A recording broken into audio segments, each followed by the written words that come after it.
2 more minutes. Yeah. But Nick, you're all set up. You're good to go.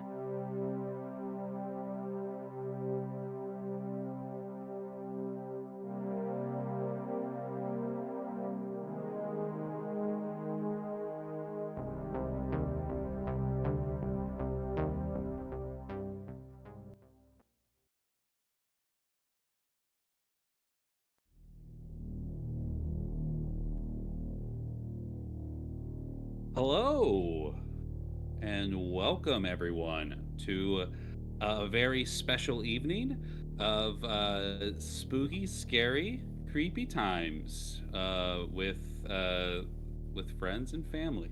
I'm Jack Panic, and tonight we'll be running a venture that an adventure, if you could call it such, that I wrote called the Gas Station. A little system neutral ditty that I wrote very much with liminal horror in mind when I made it. So, um, adjustment camera. Let the fall down. Did I make it worse? I made it worse, didn't I? Yeah, I made it worse. Sorry, I'll fix it. So thank you so much for joining us tonight. We are raising money for Doctors Without Borders as part of the greater TTRPG Talk second annual charity drive. Um, And tonight, man, do we get? I didn't even ask you this, Nick. Well, we've got the little bar up there at the top.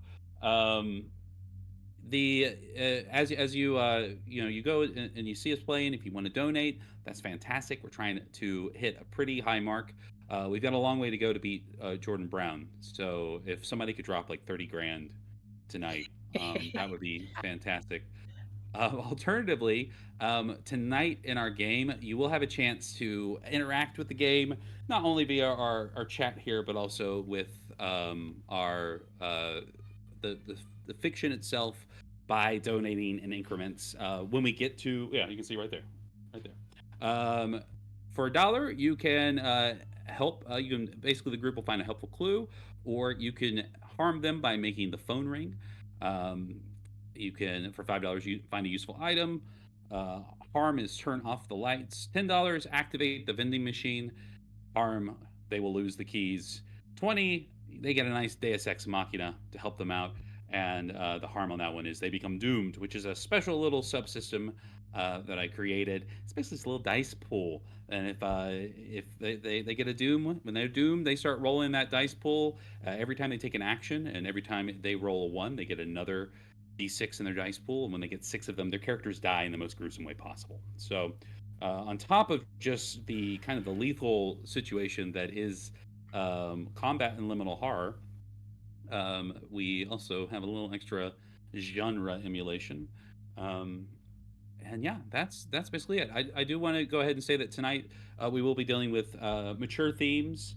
There will be potential graphic violence. There will be some light potential harm towards monstrous animals. There will be maybe even like some mind manipulation, spiders.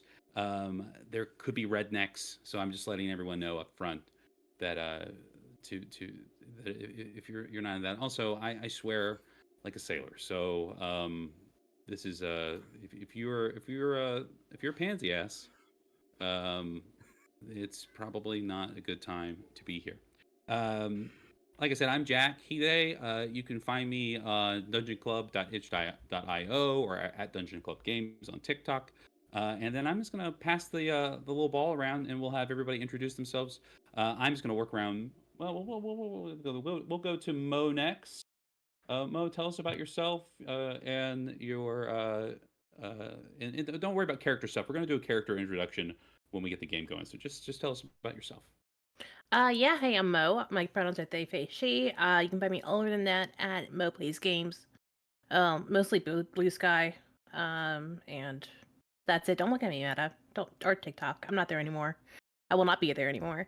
But yeah, I like gaming. I'm not really familiar with liminal horror or OSR games, so I'm very excited to hop in this and see what it's like.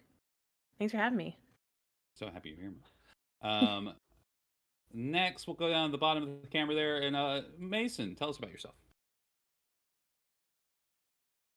Well, hello. My name is Mason. How you doing? Pronouns he, him.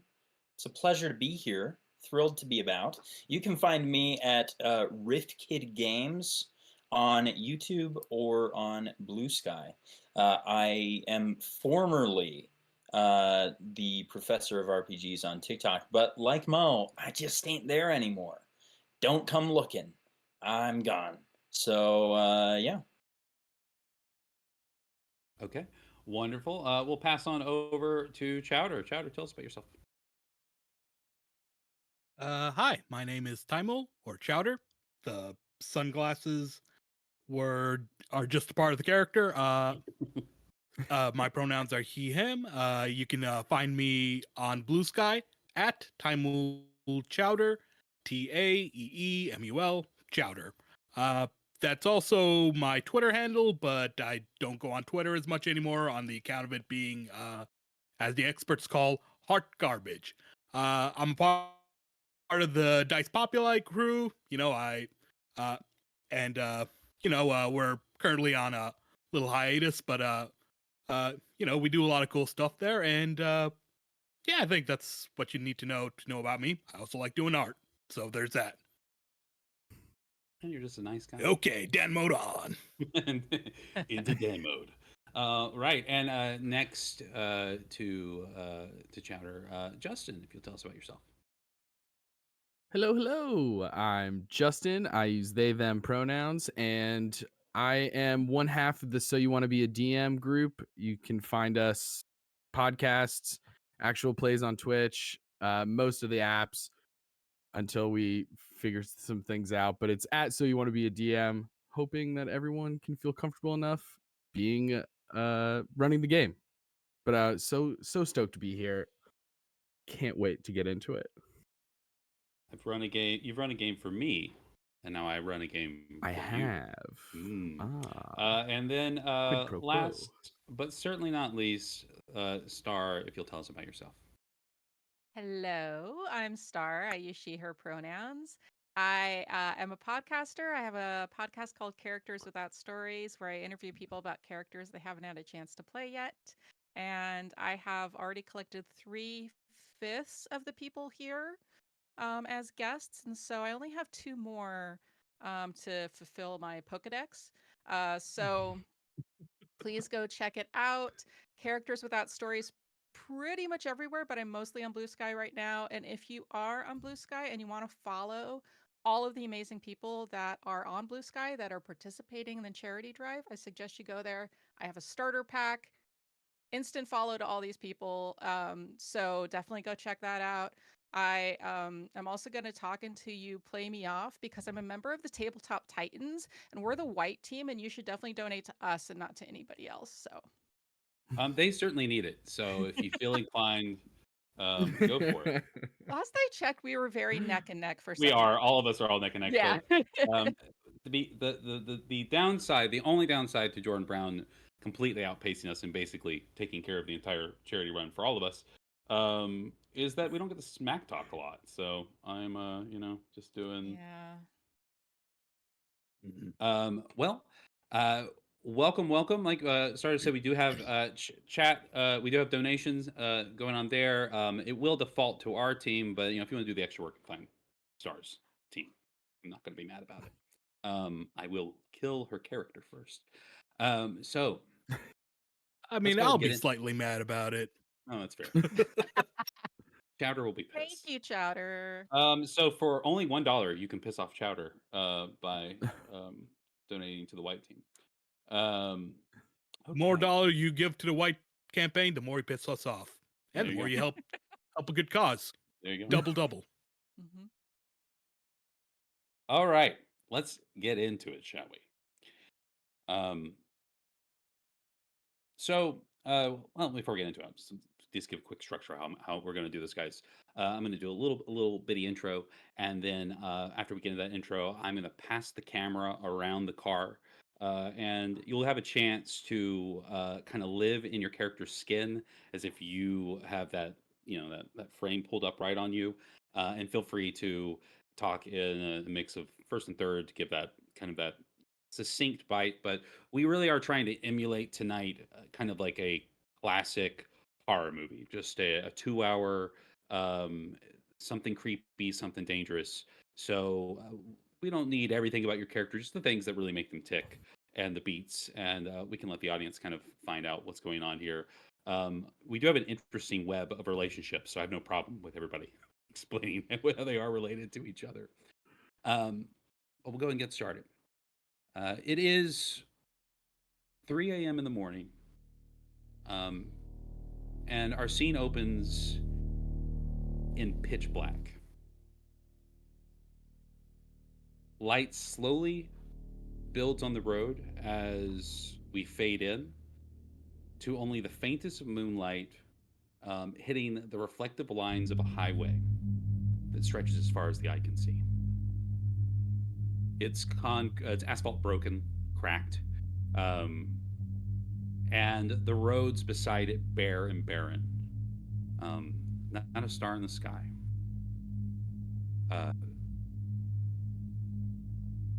A armadillo peeks his head out from one side of the road and starts to slowly scamper. Can you slowly scamper?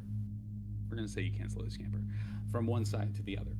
And as it gets to the center of the road, stops to smell something that indistinguishable to the viewer. And it isn't long before we see lights on it. Its little head turns, and just as it's about to get smashed, we see a car swerve out of the way as we decided it was a Honda CRV, I believe is the car, as a forest green Honda CRV just narrowly misses this tiny little creature minding its own business in the middle of the road, and will cut directly inside to the interior of the cabin where everybody, if anyone was asleep, has been shaken awake by the sudden movement of the car, and we'll get a nice reaction shot from Mason's character. Mason, if you'll tell us about Reed and how Reed reacts to almost hitting that armadillo. Remember, you are on push to talk. Immediately Reed's like, sorry everybody. There was a little guy in the road. Very, very sorry. And just goes back to driving silently, sort of blinking back. Exhaustion. It has been an emotionally laborious and now physically tiring night. He's looking for a gas station, hoping to grab like an energy drink or something like that, because he's probably going to need just a little bit of a kick to keep driving. Reed is, we'll say, a 52-year-old, formerly skinny, now not quite skinny white man. Clean shaven, brown crop top, probably a rough hairline, a look on his face that speaks to deeply held sorrow, but a sort of defaulted smile to show that he's, really trying to look at the bright side of things and not just be sad. Wonderful. As you look back in the rearview mirror to make sure everyone's okay, the way a dad does, and that forced smile creases upon your face, that reassuring look. Who do you look to first to make sure that they're not okay? I mean, that they are okay. They're not shaking. Undoubtedly Lily. After how things have gone tonight, he's just a little bit worried. So yeah, it looks at Lily first. Awesome. So the camera follows your gaze back, and we can see now that you're wearing a tuxedo, Mason.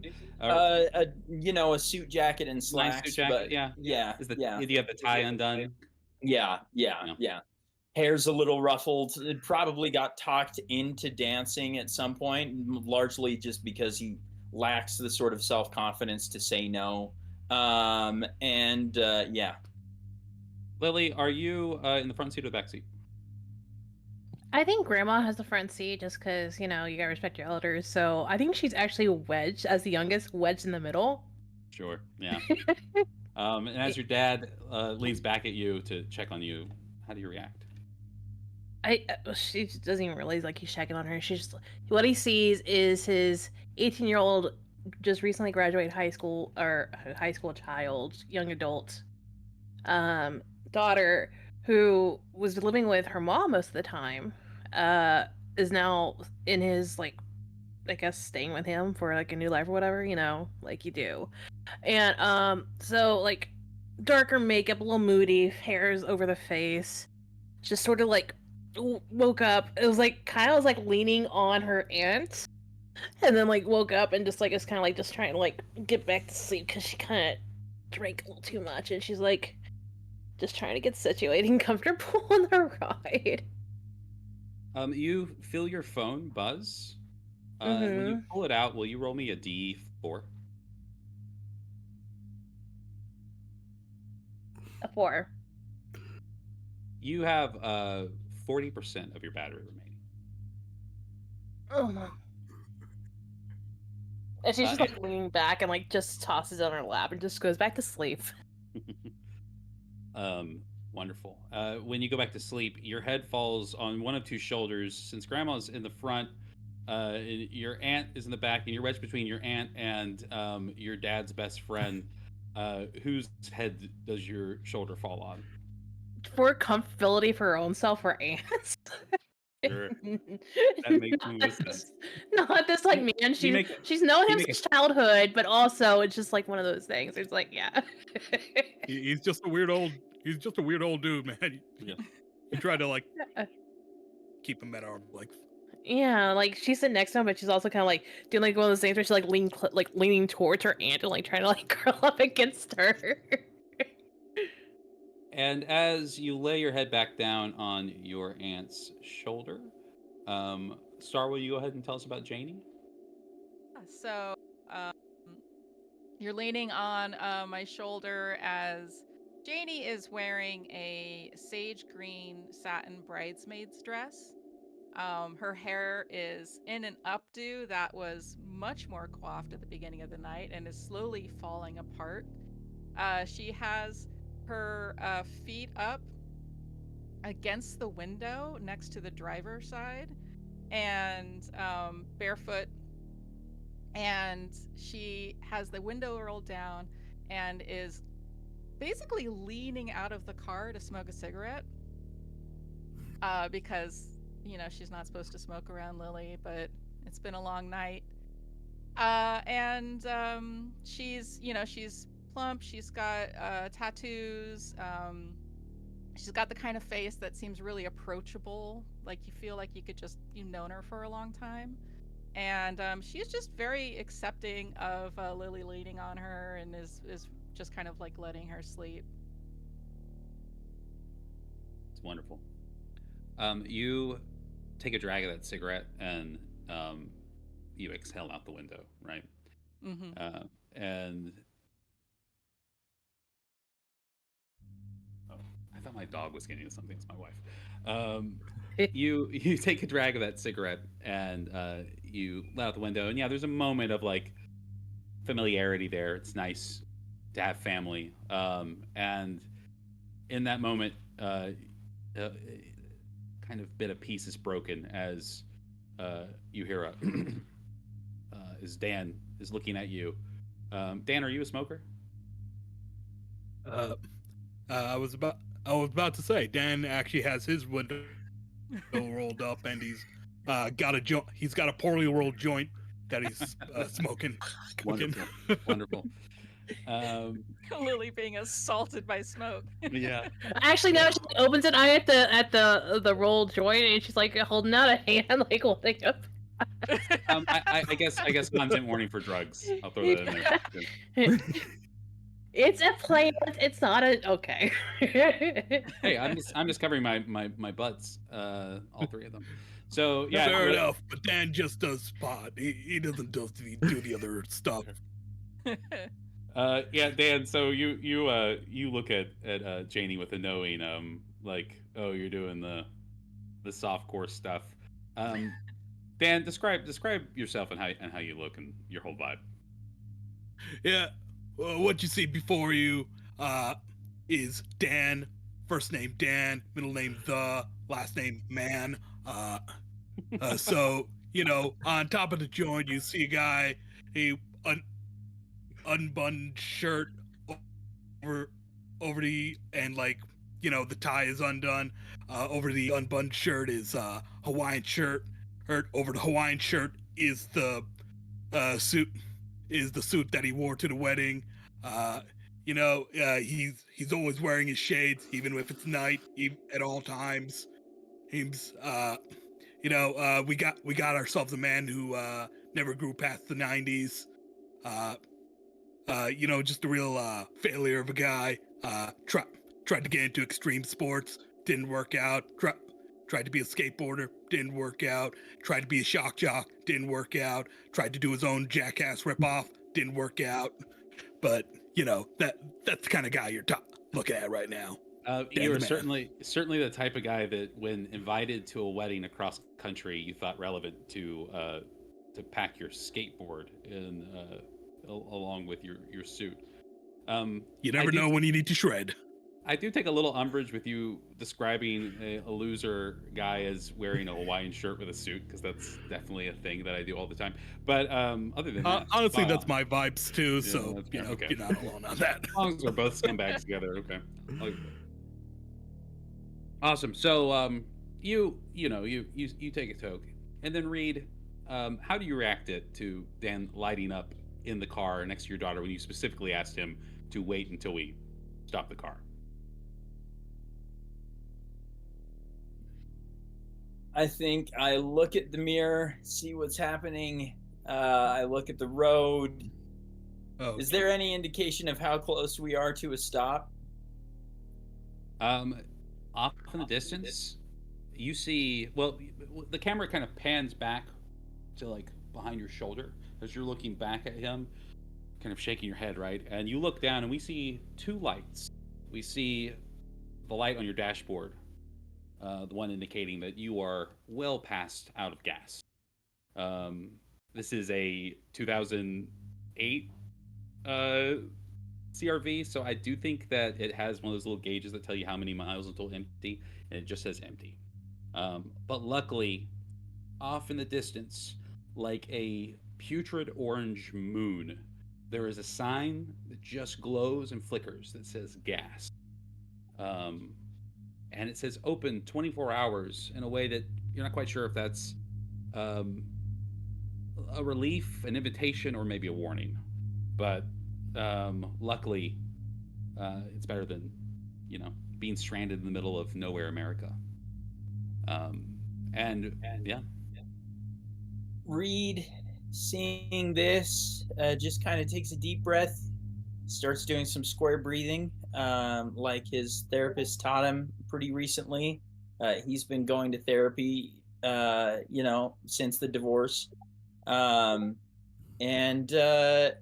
yeah, he's, we're almost to the stop anyways. Yeah.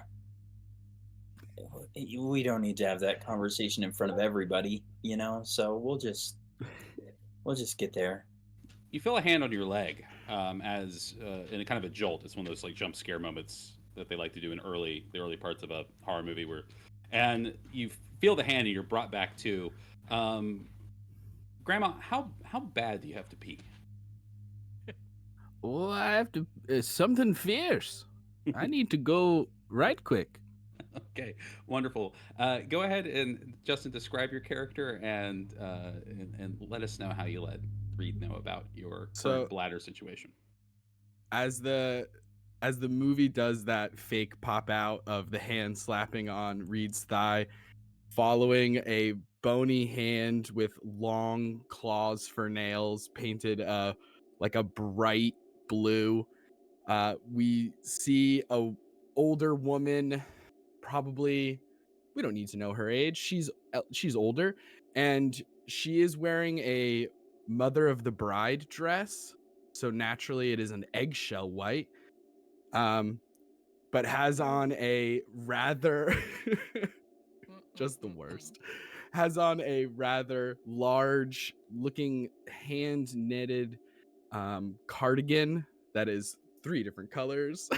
And after being jolted awake, puts on some small glasses, big round face, very short, wispy, sort of very fine, light brown hair that is nearly see-through at certain parts, depending on how the light hits it, and is just in this moment going, Reed, I think there's a gas station right up there. There it is. See the sign? See the sign with the lights? Adelaide, you got great eyes. Yeah, there is a gas station right there. I'm just about to pull Oh. off for some gas and a drink if you need anything. Oh, yeah, I could use a toilet. He gives a smile in response and says, "Well, we're just about there." As he regards his ex-mother-in-law with the same look of mystified politeness as he does most of the things he's interacted with this weekend. Mystified politeness.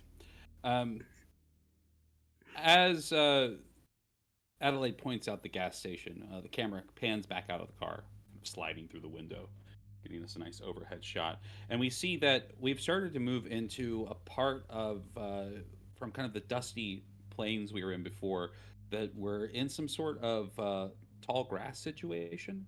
It's not corn, it's not crops, it's just unkempt prairie.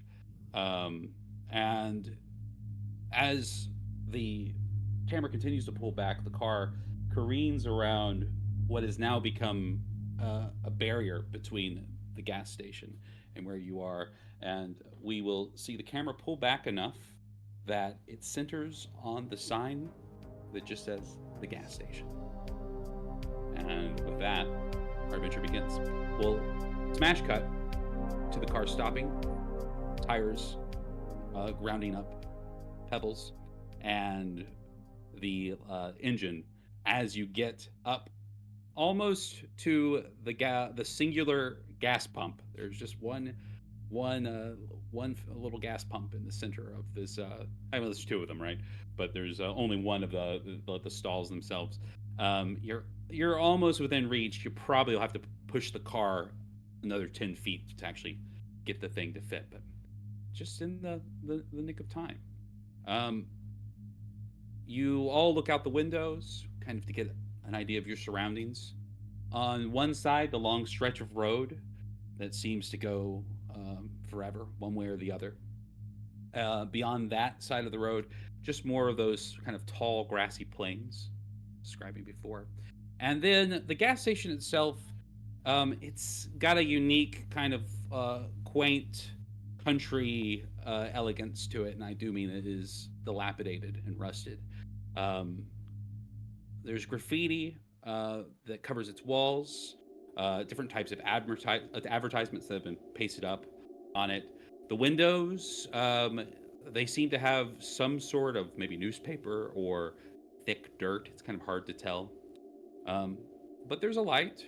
The front door, the swinging doors, they one of them seems to even be ajar, and it does say open 24/7, like like Nerdy said, it's a threat.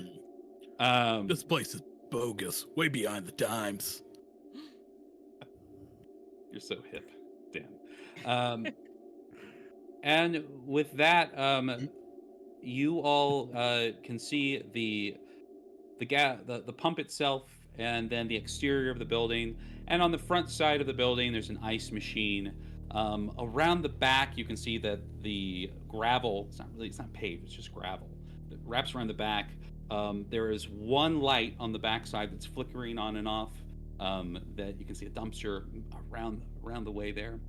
And yeah, there is a payphone that is outside, not quite next to the front door, but on the front side of the door. And with that, I'm gonna kind of I tell you what, I like to kick the camera around as opposed to just say, "What do you guys do?" Um, and I feel like in this moment, we'll start in the back seat where there is just too many people. Sensing, Yeah, Lily's pushing. Like she's just like trying to yeah, just get somebody out so she can get out. perfect. So you push, and Janie, you obviously relent, opening your door, helping your, I believe because this is your niece, cousin. Oh yes, the cousin aunt situation. Yeah, Yeah. cousin-ish.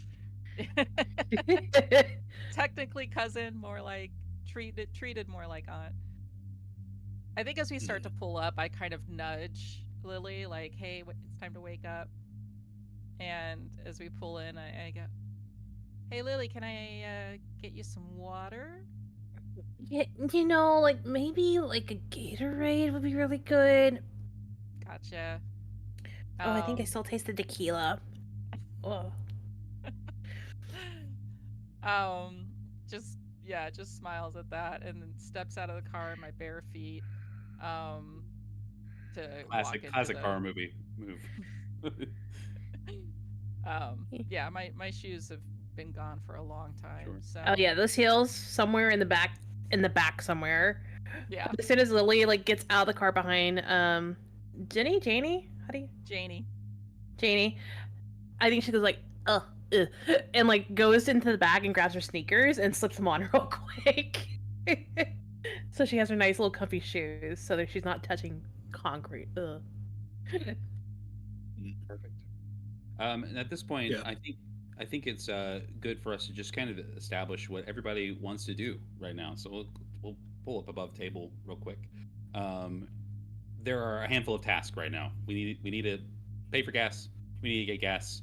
We need to unload bladders. We need to cycle fluids, as it were, right? And probably get some snacks. I'm sure Dan has the munchies. So, who's going inside the store, and who's gonna help push this car closer to the pumps? Dan's really trying to sell that. Sorry, not Dan. Apologies, chatter. Reed is really trying to sell that he parked where he meant to, and is hoping that everyone's going to go inside so he can quietly and discreetly push the car into position himself. Dan like he knows his friend well enough, and he picks up on that, so he urges everyone, just everyone go inside. Oh, we got this, and yeah, Okay, I don't he'll think the hose is gonna reach, but if you say so. I think I would have it'll parked reach. closer, but that's just me. That's fair. I might pull up if we need to. I think it'll reach, but I if we need to, I'll pull up. Thank you though, Adelaide. Head on Do you need inside. help? No, I'm good, sweetie. Really, you guys go inside, get what you need, and we'll be good to go when you get out here. Okay. Before I leave Reed to go head inside with presumably Lily and Janie, I think I put a hand on Reed's the side of his arm, and I just kind of quietly, ideally so no one else will hear, just go, "It's good that you're starting to take some risks. Don't always play it safe." Anyway, I would have parked closer, but again, you do you. Be like Dan. Always take risks. Look at that guy. Thanks, Adelaide. Thanks. With his glasses, that's a risk. So you we see all of you get out, stretching your legs, collecting yourselves, grabbing the necessities to go inside of the store, obviously. And as you all head towards the gas station, the camera's going to linger on Reed for a moment, as you all move inside, and we'll cut inside and see how that's going in there in a moment. As it lingers on Reed, will you make me a strength roll, please? Yeah, for sure. Let's see how this goes. So for the uninitiated, we're playing Liminal Horror, which is a really fantastic NSR OSR game. It's got 3 stats and it's a roll under system. So he's going to roll a d20 and let us know if you succeed or not. So I rolled 1d20 and it fell off the desk, which felt very fitting for Reed. And then I rolled a second d20 and I got a 10, which for most people would succeed. But Reed isn't most people. He's just a little bit unlucky. And so because of that, I have an 8 in strength and just barely missed. Yes. Hold on. Let Dan help you out there, Dan. I think Dan's inside, right? Dan's. Did you say Oh, with him? Yeah. I Oh, stayed okay. with him. Oh, yeah. Then please do. Yeah. Yeah.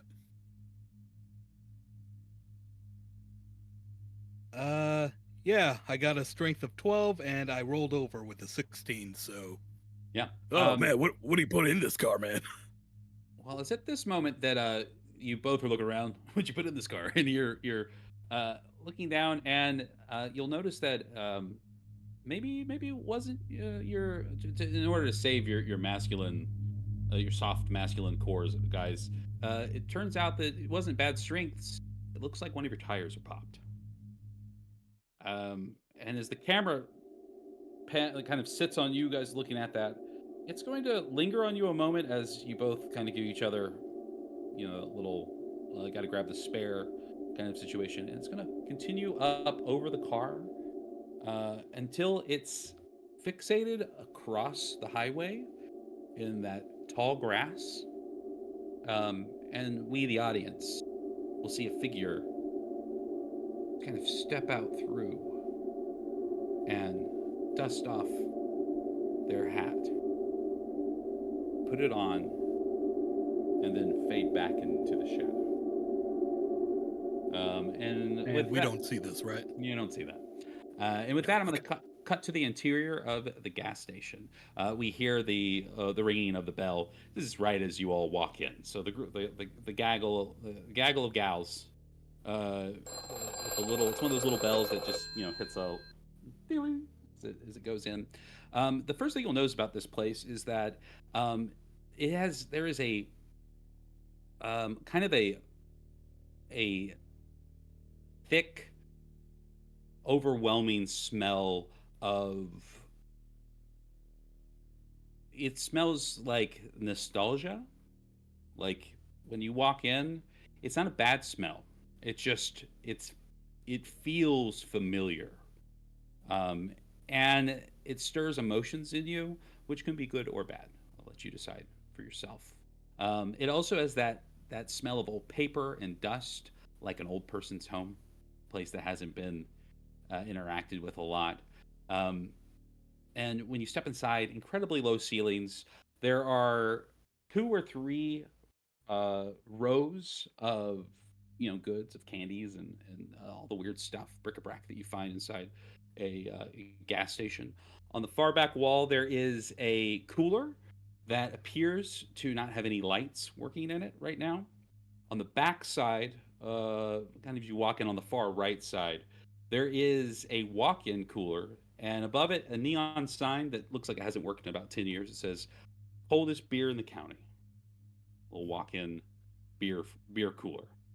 To your left, as you walk in, there is a cashier stand. This is one of those that's kind of up on a pedestal, so that the cashier would be able to kind of look down and over. There is thick plastic that partitions the people from the cashier, but you can just step around to the other side of it. It's not like gated or locked or anything.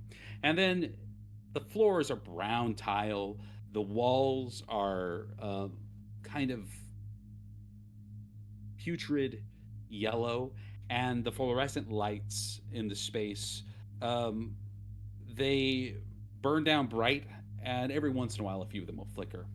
On the glass taped to it, on the plastic, the partition plastic taped to it, is a sign that says "Back in 15 minutes." And there doesn't appear to be anybody inside the gas station as you walk in. There is a door on the back wall that says "Employees Only." You do not see a door that says "Restrooms." I think as we Well, walk this in, I reminds lean me. over. Sorry. No, go for I it. think I was just gonna say is I think as we walk in, I lean over to Lily and I go, "Smells like Grandma's casserole in here, right?" Oh, don't remind me. And like she looks back to Grandma, she's like, I don't see the bathroom in here, like at all. What you do Oh, see it is you. smells like my casserole in here. It's delicious. Incredible. They must have a candle or something going. I don't know. You all smell Yes. the But same let's- smell. It's all her Yeah. casserole. When you say that you don't see the bathroom in here, Lily, your head kind of turns towards behind the partition in the little cashier's little nook, and you see a large wooden paddle, like the kind of paddle that would have been used for corporal punishment back in the 1970s in high schools and that kind of situation, and it says "Old Spanky" on the like written in permanent marker. It's got stickers and things all over it, and then hanging from it is a key. Um, and you look at it and you go, that must be the bathroom key. Oh, okay. I'll just go get it. And I just start like I just go behind the counter to grab it. Sure. When you step behind the counter, we just had a donation, I believe. So, and it was bigger than any of our things. So, thank you so much. I think I'll just take a little facilitator liberties here, and Nicholas, if you'll have the phone ring. Speaking to my off camera. Okay, cool. That's cool. The phone rings, and as you're reaching for the paddle, you're kind of, not trying to get up in that space. But the phone is sitting next to the register, and the register's on the far wall. And now that you're in that area, you can see that there's also 3 little tiny CRT televisions, little security cameras.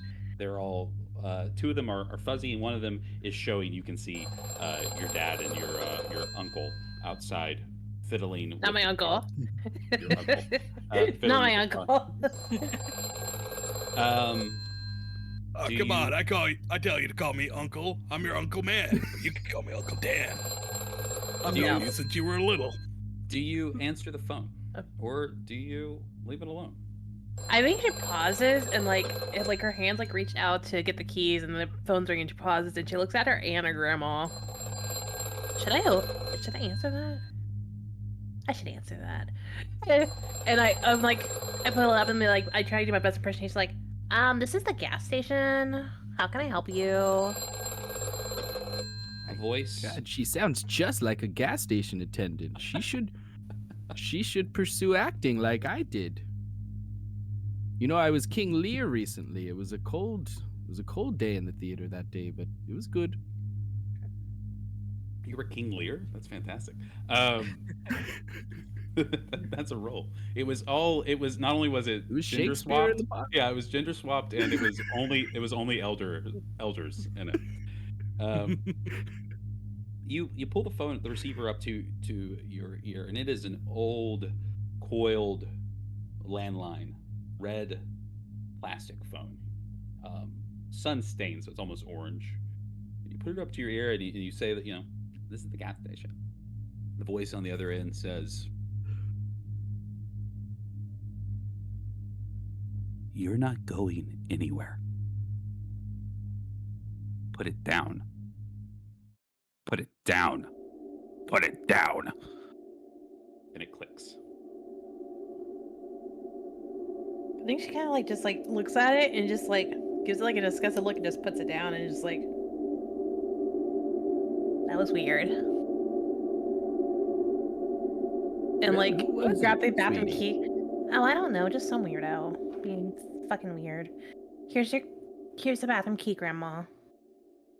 All right, thank you, hun. I appreciate that. Now, where is this sucker? Probably, it's probably around the corner. It's one of those places that's probably really old and disgusting and gross, where they have it Oh, I know it. outside. Don't worry. I'm pretty good at hovering. I'll figure it out. Don't you worry about Grandma. Maybe I'll get one Grandma's of the got boys to go crabs. escort me. In case He's it's got his outside. quads. And if there's not a clear like bathroom or restroom sign in the thing, then I think I'm going to assume that it's like around back, like actually connected to the outside. And so I will just begin heading out to go to Reed and Dan and request politely an escort. Step outside, and when you do, uh, read Dan. What have you guys done out there to rectify the situation? You know, I, like uh, you Shout it. probably see like Reed or Dan, like spinning this thing so that the car is like being raised up, and like Dan's ready to like with the tire to like switch out.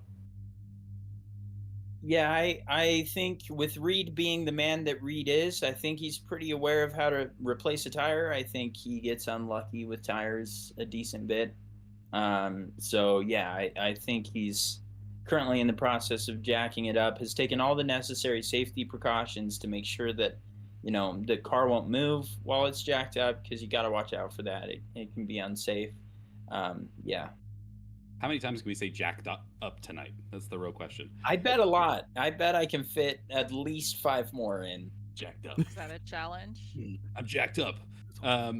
So as you two are getting in the car, and Adelaide, you start making your way back to the pump. Adelaide, will you roll me a D3? Just roll a D6 and round down for me. And let's see. You're working the jack. You're getting all jacked up over there, Dan. Reed, will you make me a 2? Thank you. Will you make me a dexterity save? Yeah, sure. Hold on just a second. That's a 7, so I do succeed. Wonderful. You managed to get the wheel on there. Dan's being a little wily, right? Just kind of getting it up, and but talking you up too. He is a good friend in that way. And when you get the tire on, the car shifts and the jack falls out from underneath it. But you manage to get the tire on so that you'll still be able to bolt it, no problem. When this happens, your keys fall out of your pocket, but not very far. They land at your feet, and they kind of land underneath the car. I'm not trying to sound like Dr. Seuss. Keep rhyming. Okay, all right. That was maybe a little much. Let's be a little careful here, Dan. You've got the lug nuts, right, for getting the the tire screwed on? Yeah, got the nuts for screwing. Yeah. Adelaide, you're at the gas. You're with them by now. Good one, Dan. Classic. I did I kind of love. lay up. Thank you, Eddie. Love Thank you, some Eddie. blue humor. Anyway, which one of you boys is fixing to escort me over to the toilet over there? I think it's around back. I got the paddle, so 1/2, 50% there. Don't use it, Addie. I'll take you to the bathroom. Okay. All right. I'm gonna need to use it. I mean, I think it's the key, so we got to get in there. But I love. Yeah, you're right. Sorry.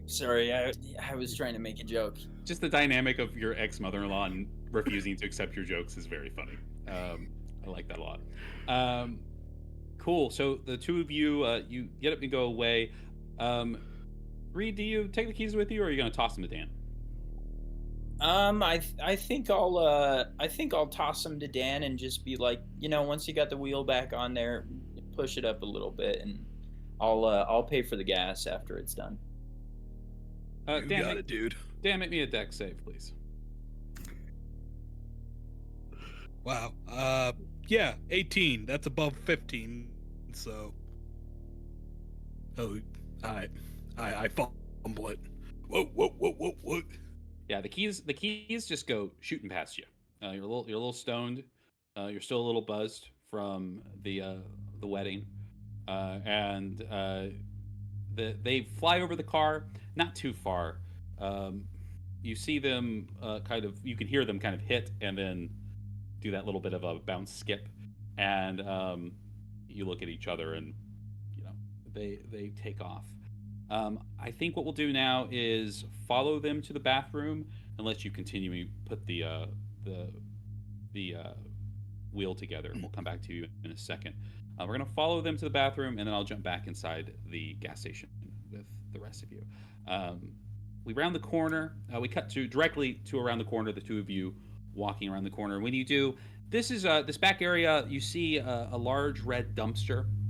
It is got a chain on the front of it, chain shut with a padlock. It says gas station use only, written in spray paint on one side. Um, it has just those like rust lines kind of running down it. It's real beaten up. There is a smell emanating from it, but it's probably a good 30, 40 feet on the other side. It's kind of set up against um, the at the end of where this like pebbled off uh, driveway is, and it's kind of got its butt up to the tall grass, as it were. And this grass is it's about the size of a person. It's very wild grass, as it were. And you round the corner, and you see actually two doors. You see a nondescript door that says bathrooms. Key inside. And then on the other side, you see what looks to be like an add-on shed with a garage door that is closed down. Maybe that's where they keep different types of equipment that they use or storage. But there is like a little storage area back there. And yeah, Incredible. take it away. Well, it looks like we found the bathrooms. Thank you so much for coming with me, Reed. I just want to say you've been an absolute sweetheart, driving me from the airport to my daughter's wedding, back to eventually the airport again. You know I have to catch that red eye back to New York City. Of course, you can't miss that show, Addie. And yeah, it's been my pleasure. It really has been very great to see you again. It's been a little bit. It's been lovely to see you. Good. And you were such a good sport when I asked you to dance that 3-4 times during the wedding. So thank you for that. Really cutting a rug. Look at you. It was it was my absolute pleasure, Addie. Whenever you ask me to dance, how could I not? You know, of course. And you let me stand on your shoes. That's so sweet. I did. Yeah, happy to. Happy to. Do you want me to wait here for you or Do you mind just wait out here? I'll Yeah, be so quick. I have to build a small bird's nest of toilet paper because, as you can imagine, it's probably absolutely filthy in there. I don't want to catch nothing. No, of course not. Absolutely. Yeah, I'd be happy to wait for you here, Addie. No problem. You're a sweet boy. Um, And then I will turn around and, with the paddle, begin heading into the bathrooms. You take the key and you open it up. When you do, you are overwhelmed by the smell of mold and urine. It's pitch black. Justin, will you have Addie make a control save, please? I certainly will. Okay. Ooh. Normally that would be a good thing. That nat 20 is above my 13. A nat 20 in a roll under system is a critical failure. I Bingo need bango. you to take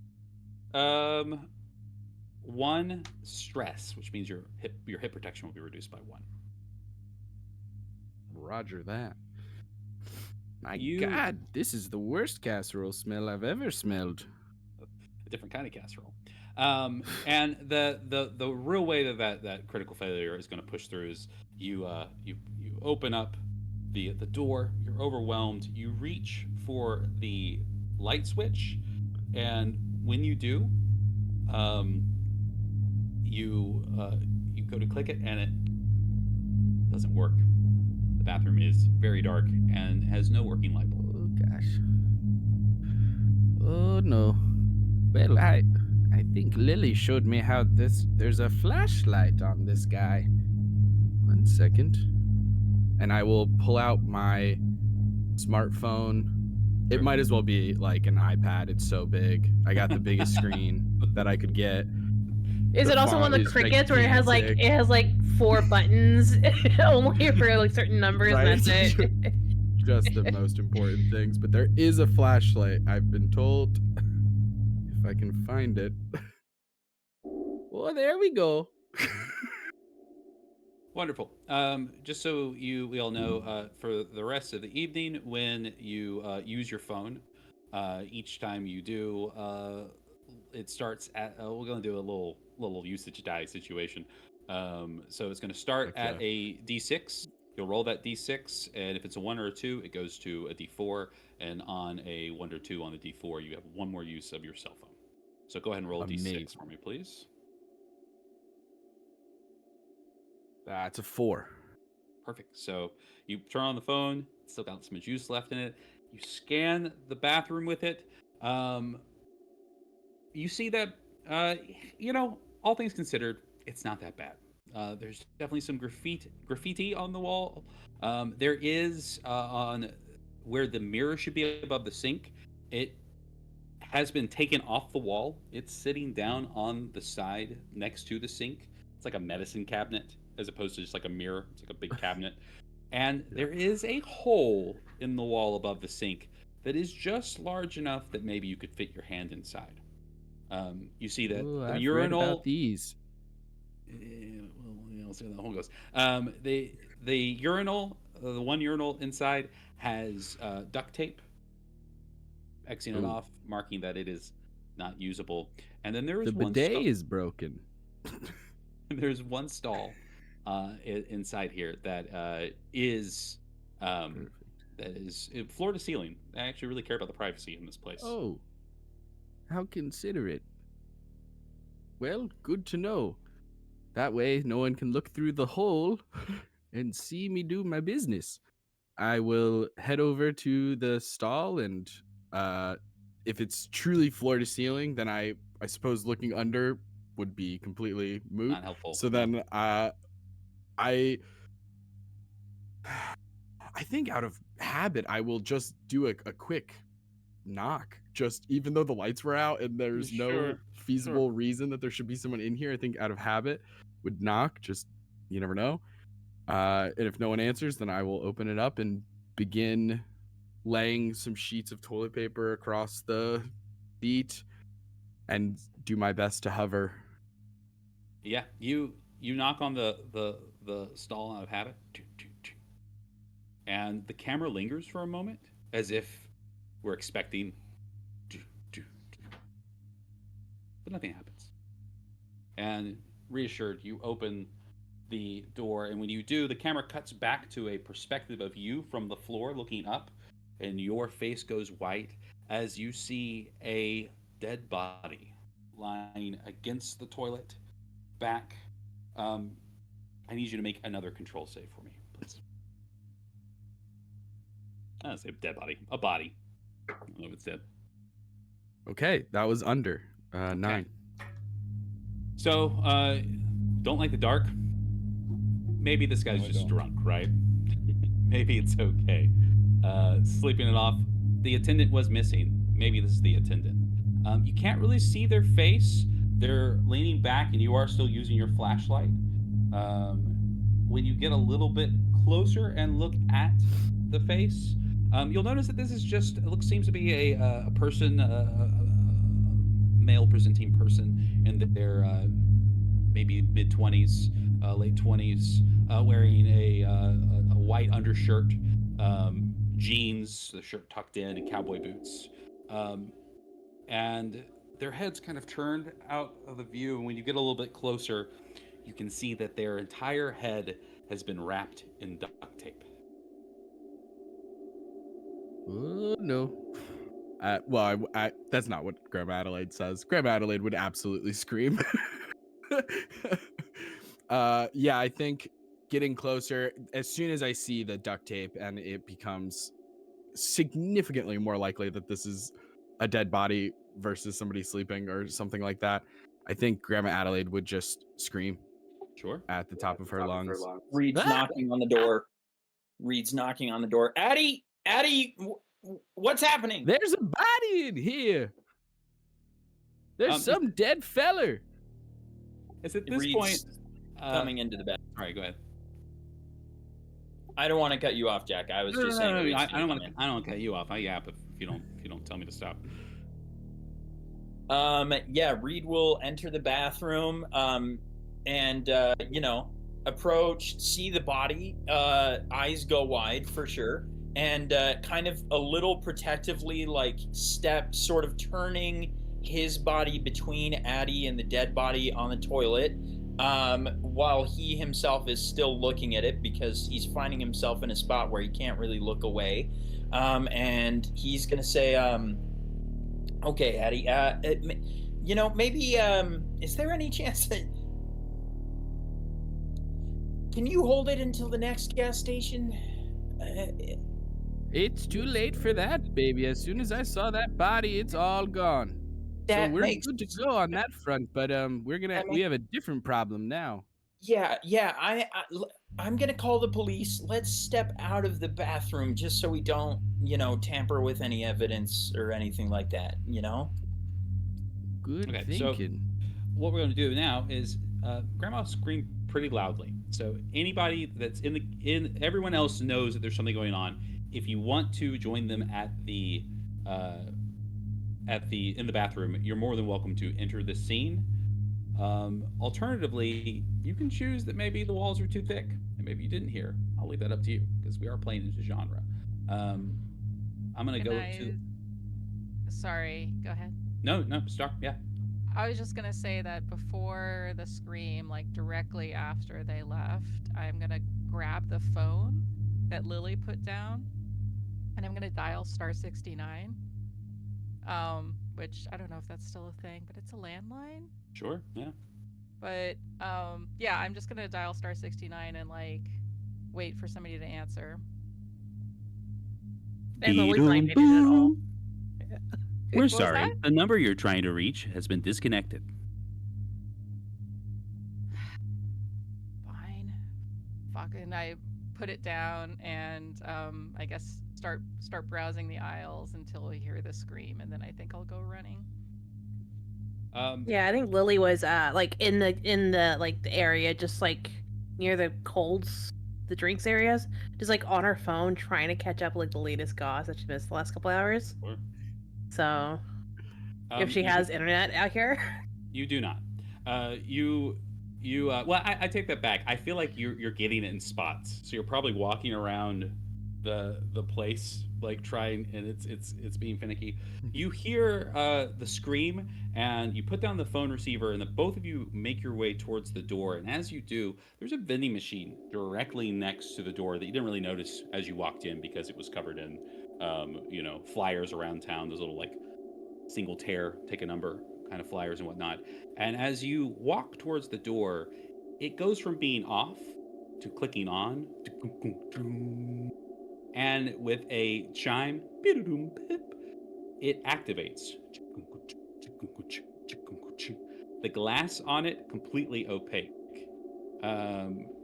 So I need you to let's see. Star, will you roll me a? Roll me a d10, please. I can never figure out which one is the D10. There we go. That's a 5.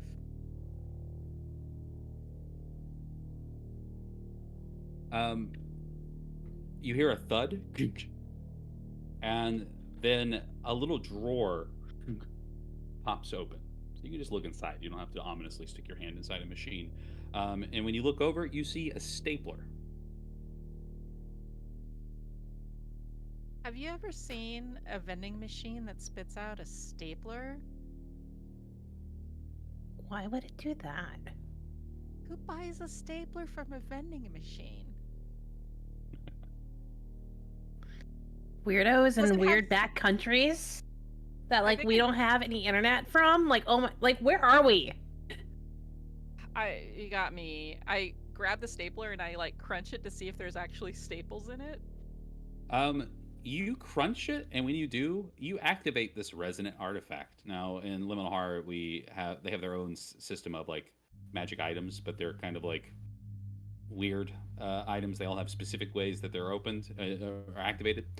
This one is that little. You have to do the practice clack.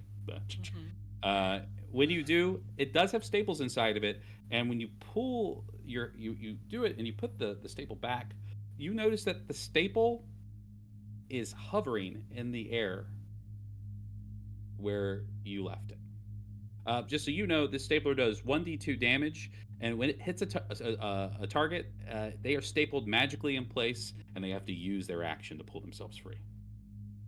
So it's just hovering there though. It's not Hovering there. attacked any of us yet. No.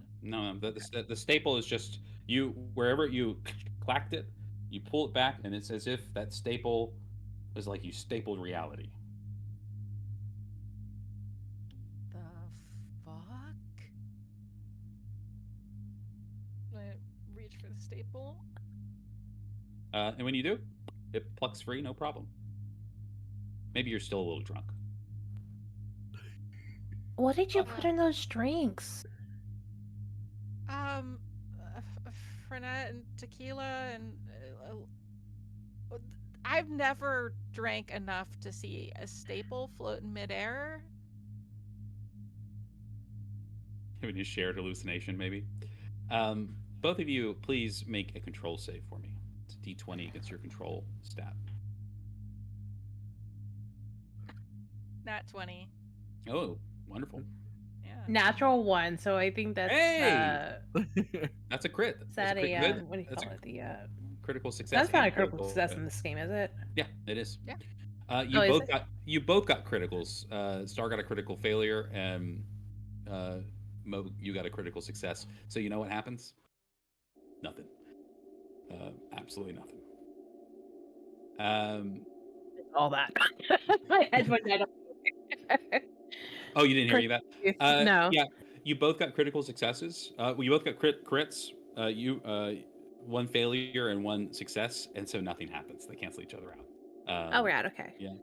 And with that, both of you look at each other and go, "Grandma," and head back out towards the bathroom. We'll cut back to the car where Dan is laboriously doing these lug nuts. He's not doing as solid of a job. It's been a long time since you've actually had to change a tire, and you might have even pulled out your phone to try to get a YouTube video. It's not working, and you see them as they shuffle around the way there. You didn't hear the scream. So we see you kind of must have been the wind, but yeah, I mean, I'd like to think like by now I'm pretty much done. So like, sure. Yeah. So I see these two, and it's like, well, I'm sure the car can wait, and like I grab my skateboard so I can like get to the gas station faster and skate on over there, see what the hubbub is about. You hop on your skateboard and you skate on over there. A whole 10 feet. I'm not even going to make you make a check. I actually like the idea that at some point you were actually quite good at skateboarding, and that it just doesn't help you at how old is Dan again? Same age as Reed. I don't know what Reed said, but I said I was 52. Yeah, so you're about the same age. Yeah, let's say 51. It's not bagging you any suitors, but you can still skateboard a bit. You take off, and when you do, the camera's going to stay where it is. It's now at this point we recognize that we've not actually been looking through the lens of a camera, but rather through the perspective of someone. And the camera looks down at its feet. We see two well polished shoes, and then we see between those shoes the keys of the car. And a hand reaches down into the frame, and this hand is gray, as if it's covered in grease paint, completely monochrome. And it grabs the keys and does a little bit of a twirl and a catch, and the camera cuts back, so we just see the silhouette of this figure wearing kind of like a two-piece suit, and a little fedora, a little classic, you know, gentleman type, as it fades back into the shadow. And that's when we'll cut to the action of everybody congregating around the door of the bathroom, and you are all together. Take it away. Hey, yo, what's taking so long? We need to get this car. We need to get this car like all gassed up, and I would like to take some time to get some munchies. You know what I'm saying? Wait, so Dan, it's not already gassed? No, I just left the car there. You said that's where you intended it for it to be. Yeah, I also said to get it, to get the hose going. We've got other bigger things. Hey guys, don't go in the bathroom right now, okay? I'm gonna make a phone call really quick. It looks like I go in the bathroom. There's a dead body in there. Oh my There's god. a dead body in there. Reed is that's trying to gnarly. stand between. Who? Reed is What? trying to stand between everyone and the bathroom to keep people from going inside. So he Sure. would step in the way of Dan if he's So you're trying standing in to. the I found doorway. You're trying to answer the phone. Everybody's talking at each other. On top of Wait, the that, phone's ringing again? no, he was trying to Oh. not answer them. He was trying to call the police, right? Okay. When you go to call the police, if you'll roll a d6 for your phone's battery, and unfortunately, the phone just does that thing where it just says calling, but it never actually connects. It just stays dark. You're getting cell reception though. Not a lot, but at least one bar. Is anyone's phone working? It looks like something might be up with mine. Dan, I hold mean, on. Seriously, it's man, kind don't of go in there. if you just oh, dang it. Shit. Mine's in the I'm not car. getting much. Yeah. They had a phone inside. Addie, can you go use You're the sending phone grandma. inside? You're sending grandma to go call someone. Does someone want to go with Grandma? Grandma's the other person. I'll go with her. It says I need to enter a PIN. Grandma, What's that? Addie, go ahead and use the landline in the gas station to call the cops. You could just use your thumb to it has your thumbprint now, Grandma. On the It phone. knows my thumbprint. Oh my god. I don't like that. I think I'm just turning Grandma around and just pushing her. At this point, Dan, there's enough of shenanigans going on that you're able to get inside. If you've been trying to get in there, do you still want to go inside? Yeah, Dan's just bullheaded enough to want to see yeah, that's a dead body, all right. What's with the duct tape? You've got your phone on, so go ahead and roll. Just doing roll a d6 for your jackass phone. stunt. Oh, sorry, cut you off. What were you saying? What's with the duct tape? Well, I guess he could have been doing like a jackass stunt. Well, all right. Anyways, yeah. Guys, so hung up on Jackass, the show that's 25 years old. Yeah, so you get the light on it. What you do notice about this, it looks pretty fucked up. You have had enough padding here and enough recreational substances. I don't think I'm going to make you make a save right now. What you might notice though is that it seems like there's something in his pocket. Dan, no one's looking. Do you loot the body? Listen, Uber hasn't really been paying that well. I loot the body. Dan, will you roll me a d6, please? D6. 5.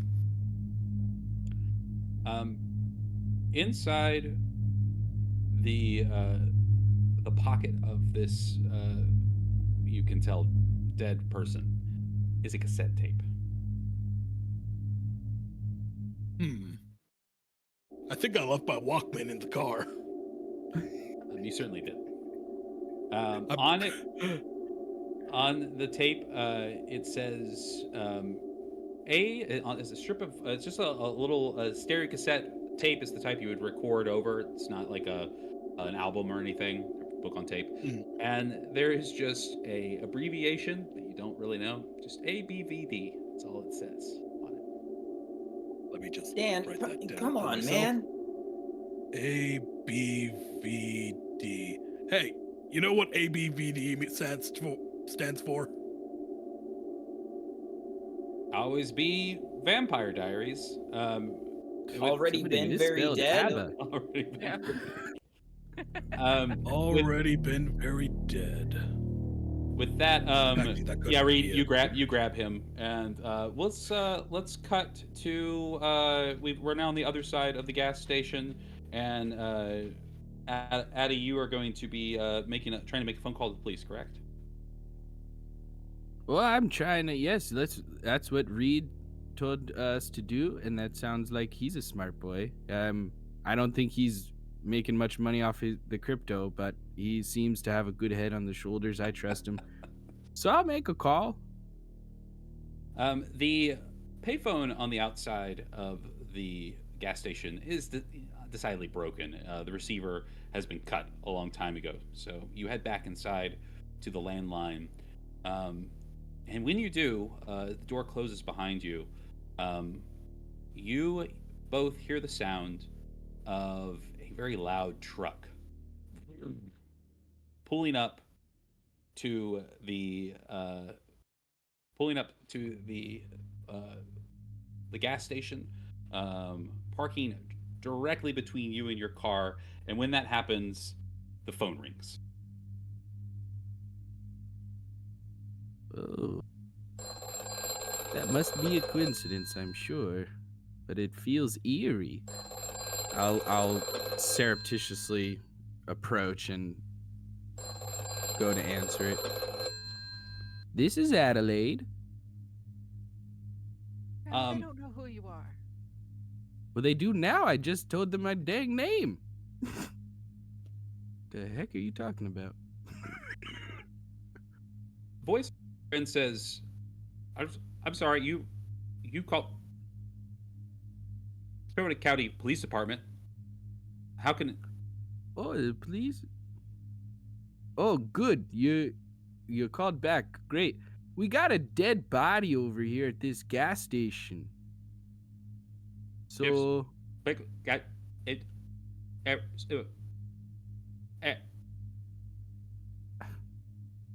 what the heck are you talking about? Can't understand you for 1 second. Dead body. We got one. Duct tape. The voice comes through clear as day for one last phrase, and it says, "Stay where you are. Put your weapons down. We'll be there soon." My weapons? Oh, he means my left hook. Sonny probably knows. Okay. All right, Lily, Janie, they're on their way. They said that we should put our weapons down. I don't understand exactly what that meant, but I'm fixing to find a weapon myself. I'm freaking out. I don't want to get duct taped. Is there anything like underneath the counter? Because like sometimes they keep like a gun or like a knife to like ward off people. Oh, good idea.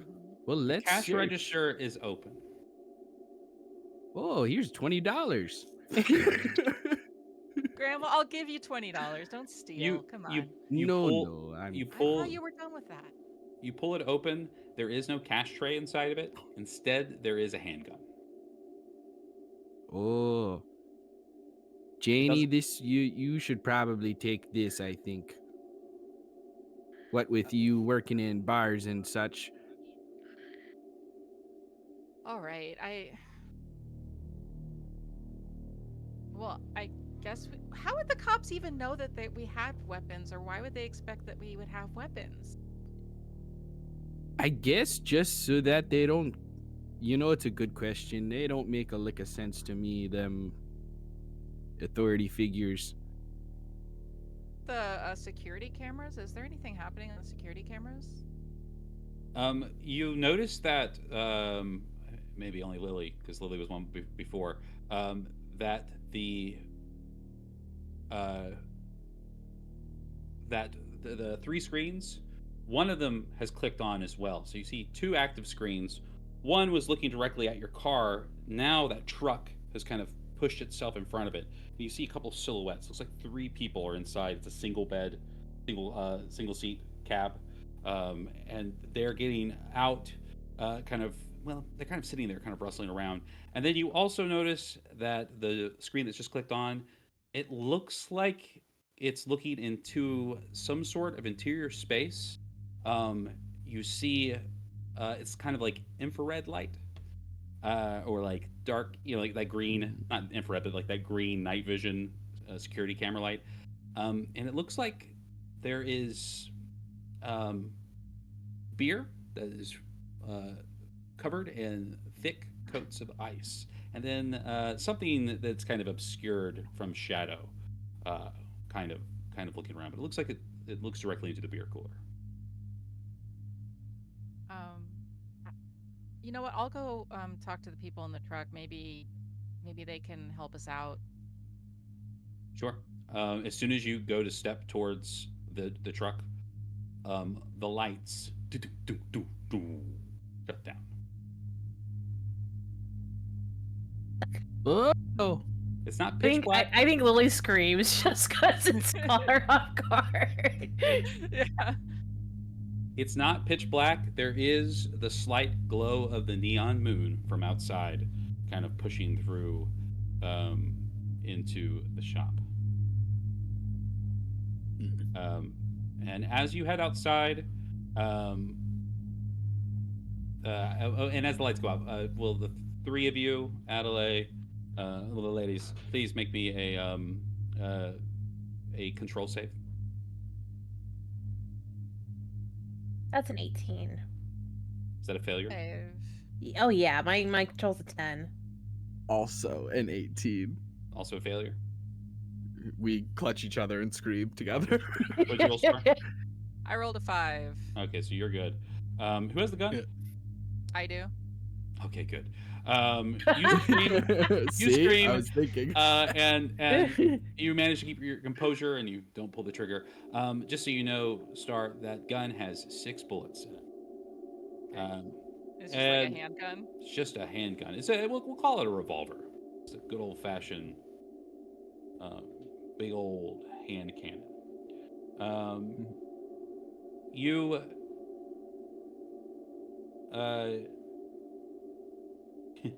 you see you hold yourselves together. You guys have failed. I'll need you to. I'm gonna just take another. Both of you lose 1 HP. I only have 2, Jack. Come on. Yeah. I only have 2. Yeah. I'm now at 3. Not 1. Oh, baby. Fragile. Since you didn't you didn't quite lose yourself in that moment, Janie, as you're collecting everybody, it's like keep it down. You notice that as you're going up to the door, that there is a key hanging directly by the front door. It's just on a carabiner. It's not labeled for anything, but it's a key. Grab the key.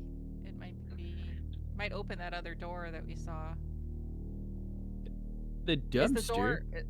Is the There's door, a dumpster around back with the lock on it. I thought it was for raccoons and possums and whatnot, but I don't know. Well, I know that there was that like garage door or something, right? There was another door back Oh there. yeah, yep. Yeah, like Well, a shed of some kind. I don't know what they're doing in there. Maybe that's where they keep their lawnmower, which is obviously broken. Look at the grass. is the door closed now? Can I To the exterior. yeah, yeah. Yeah. No, the three of you, I imagine, are having this conversation as you're stepping outside. You in the back in the back of the gas station by the dumpster would have heard the truck and the scream. So if the gentlemen want to join them in the front, Yeah. the congregation of you kind of meet. You were going to say something, Chad?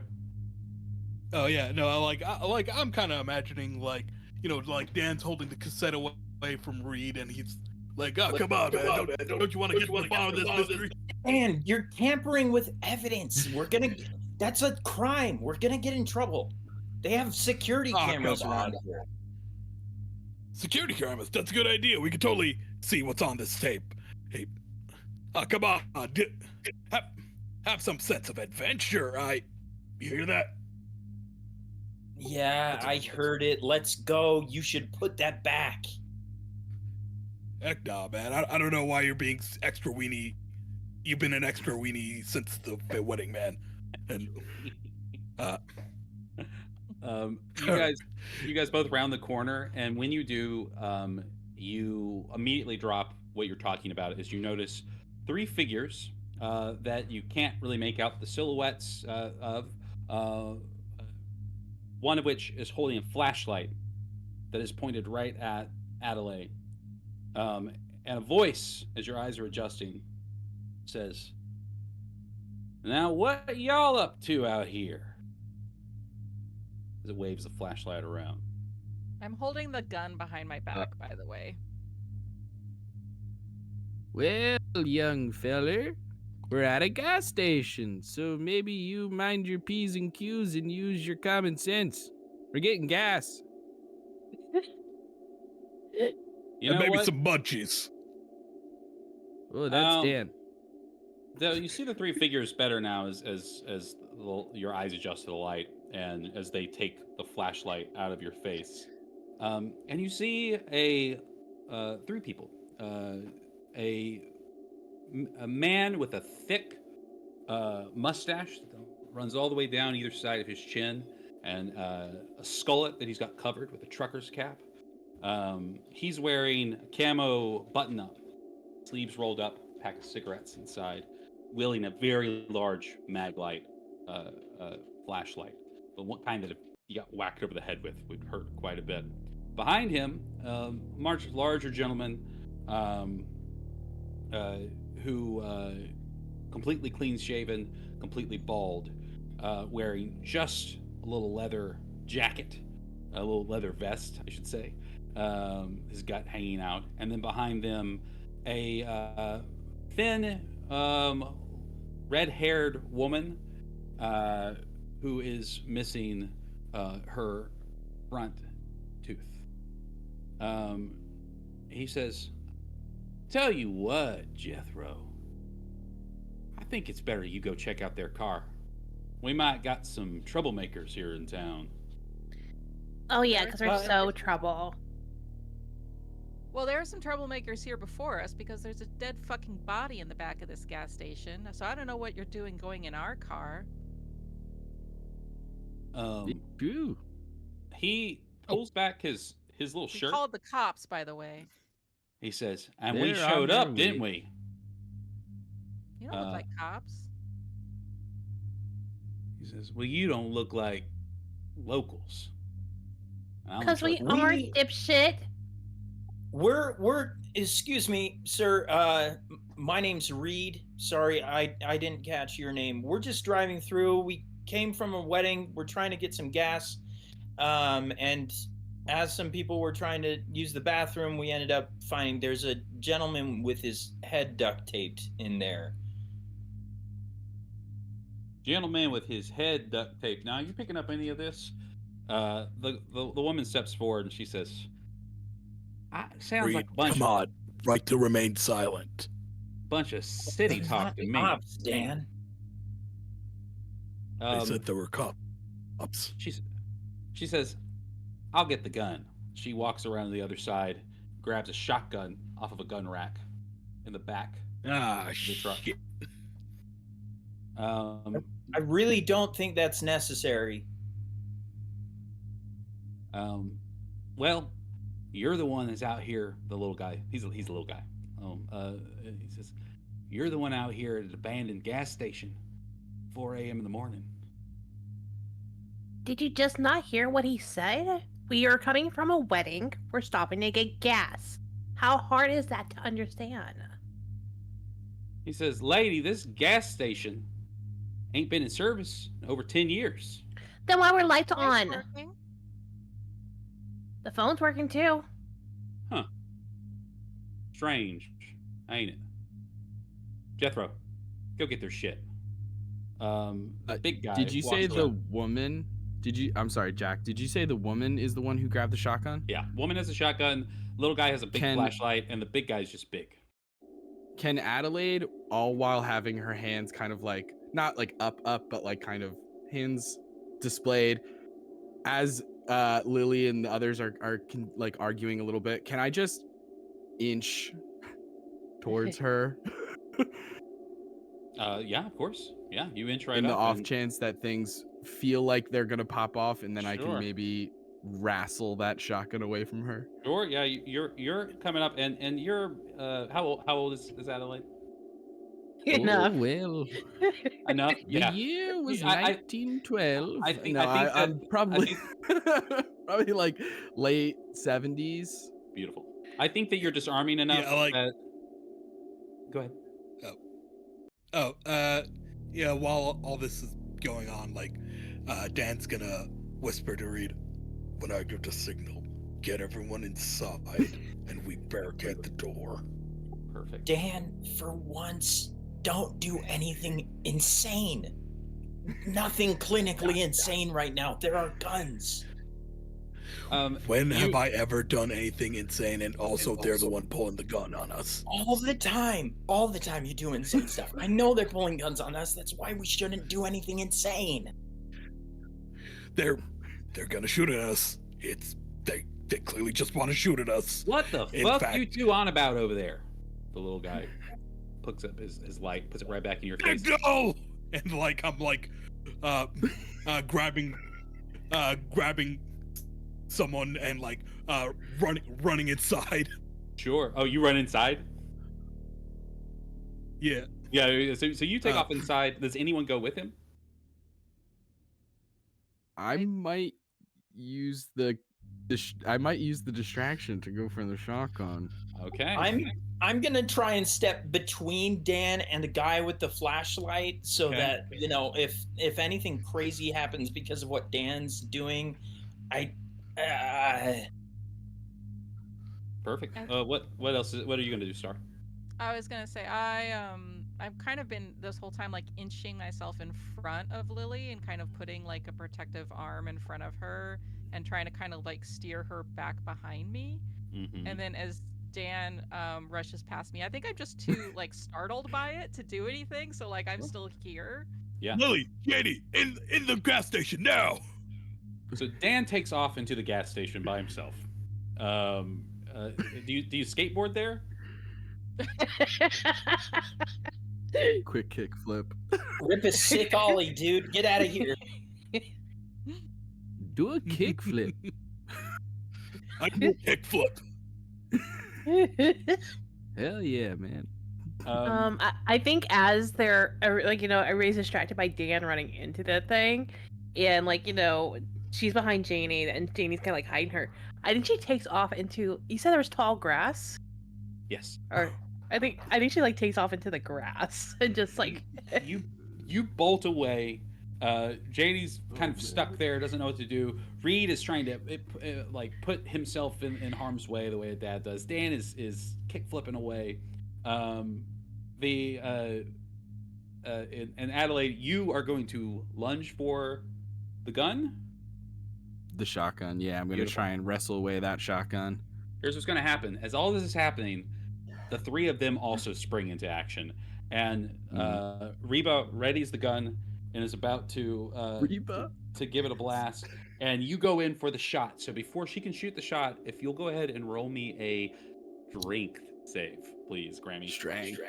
There's a split second where Reed thinks to himself about the conversation he's gonna have to have with his ex-wife about her mother dying. Yeah.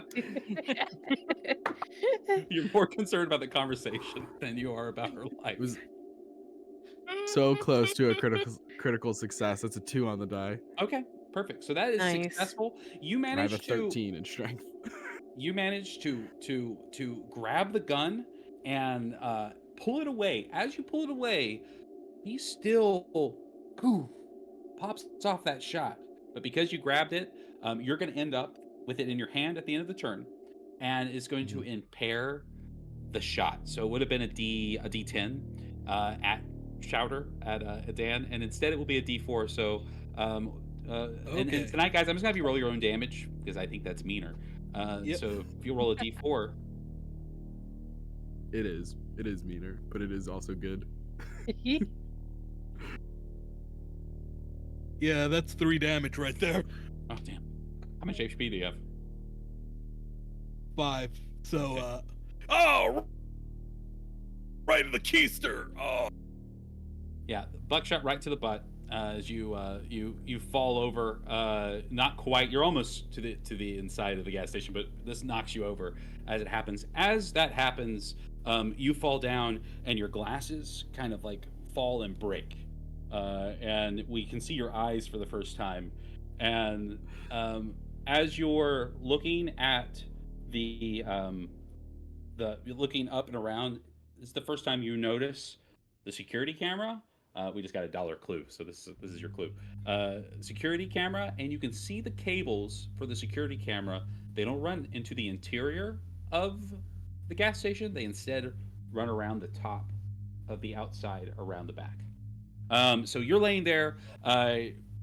Lily cuts off to the field, to the high grass. Everyone's kerfuffling right there for a moment. I think Lily just makes a clean break, and we'll come back to you in a second. Oh yeah. And the group gets back, and Adelaide, you have the shotgun.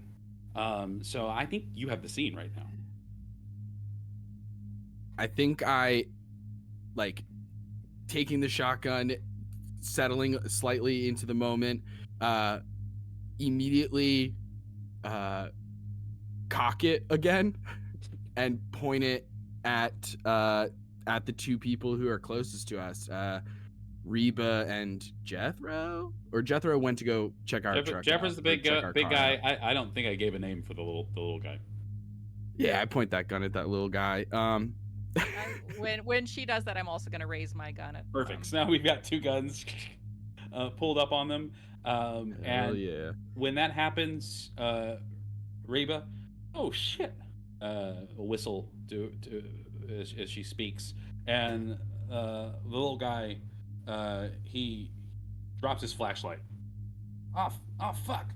And Jethro at this point was already heading back to your car. He was on the other side of your car when this happened, and he's the closest one to Lily, who just kind of bolted past him into the grass.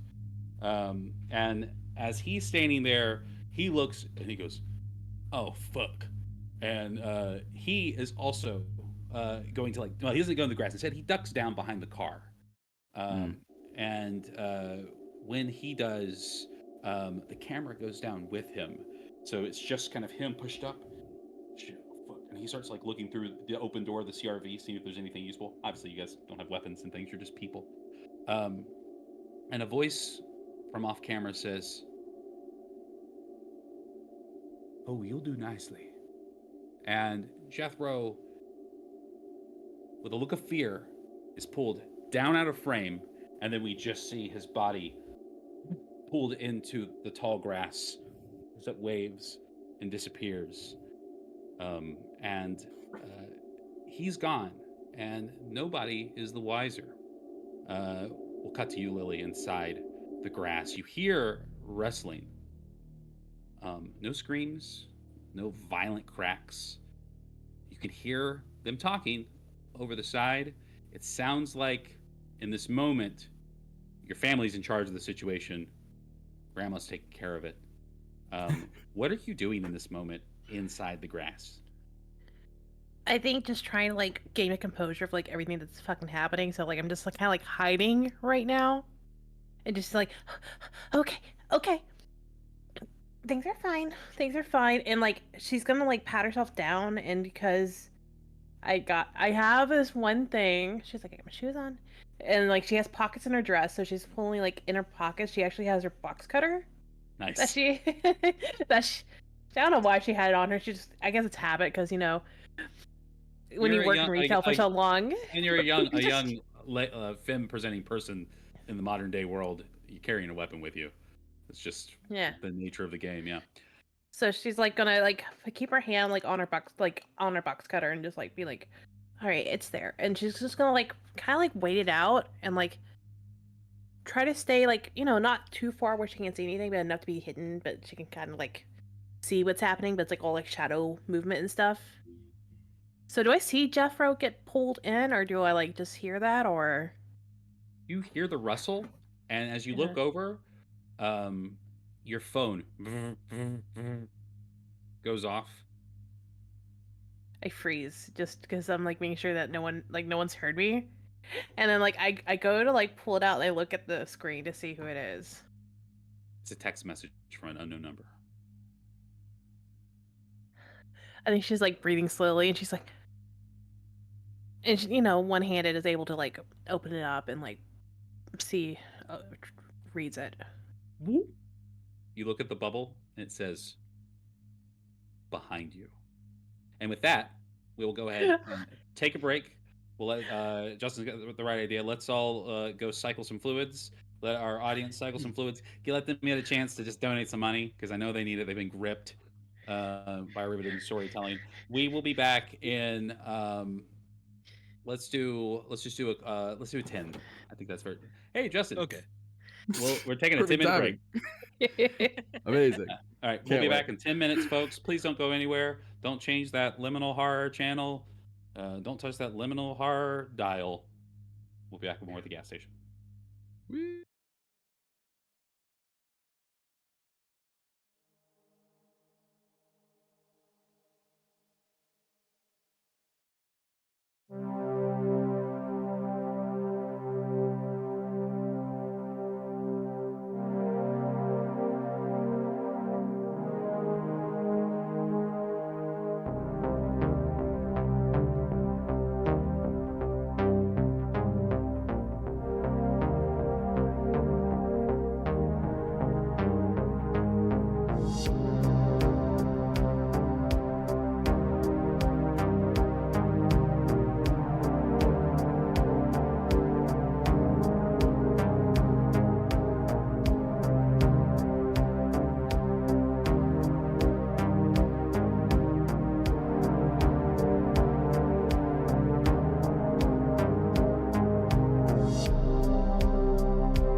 All right.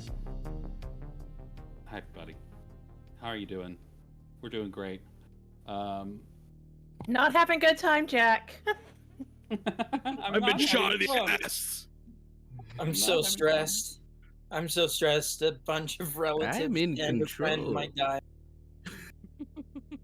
So to set our scene back up, we come back from our act break. An ad for a mall hasn't been open in 20 years. And should I help or harm? People being so ominous in the chat over here. Harm, of course. That's what I'm going to say. We'll kind of cut back to. We're not going to come back to Lily. We'll give you a second there to think about what you're going to do. But as the actually no, I think I do want to know what Lily does before I set up the scene. Are you going to stay in that grass? Are you going to turn around? Are you going to run back towards them? What's your plan, Lily? I think she like sees the text. Like we come back to her where her staring at the text where it says behind you, and she freezes. And she's with one hand, my other hand's on like in her pocket holding the box cutter. And I think she's gonna just try to turn and like pulls out the box cutter and swipes, just in case they're actually there and could do a thing. There's no one behind you. So I just swipe at like I cut off like some grass. Yeah. Well, you make me a dexterity save. I feel like you're a little spooked. Maybe a 4. Okay, so you kind of swipe back and you realize that I was just gonna have you fall out back into the action, but you kind of like regain control of yourself and your senses, and you hear back through the grass now, um, Adelaide, who is taken it upon herself to start making demands or work as the negotiator of the group. Adelaide, the camera's going to push through the grass back to you. We see the silhouette of your CRV, the gas station pump, and then the truck.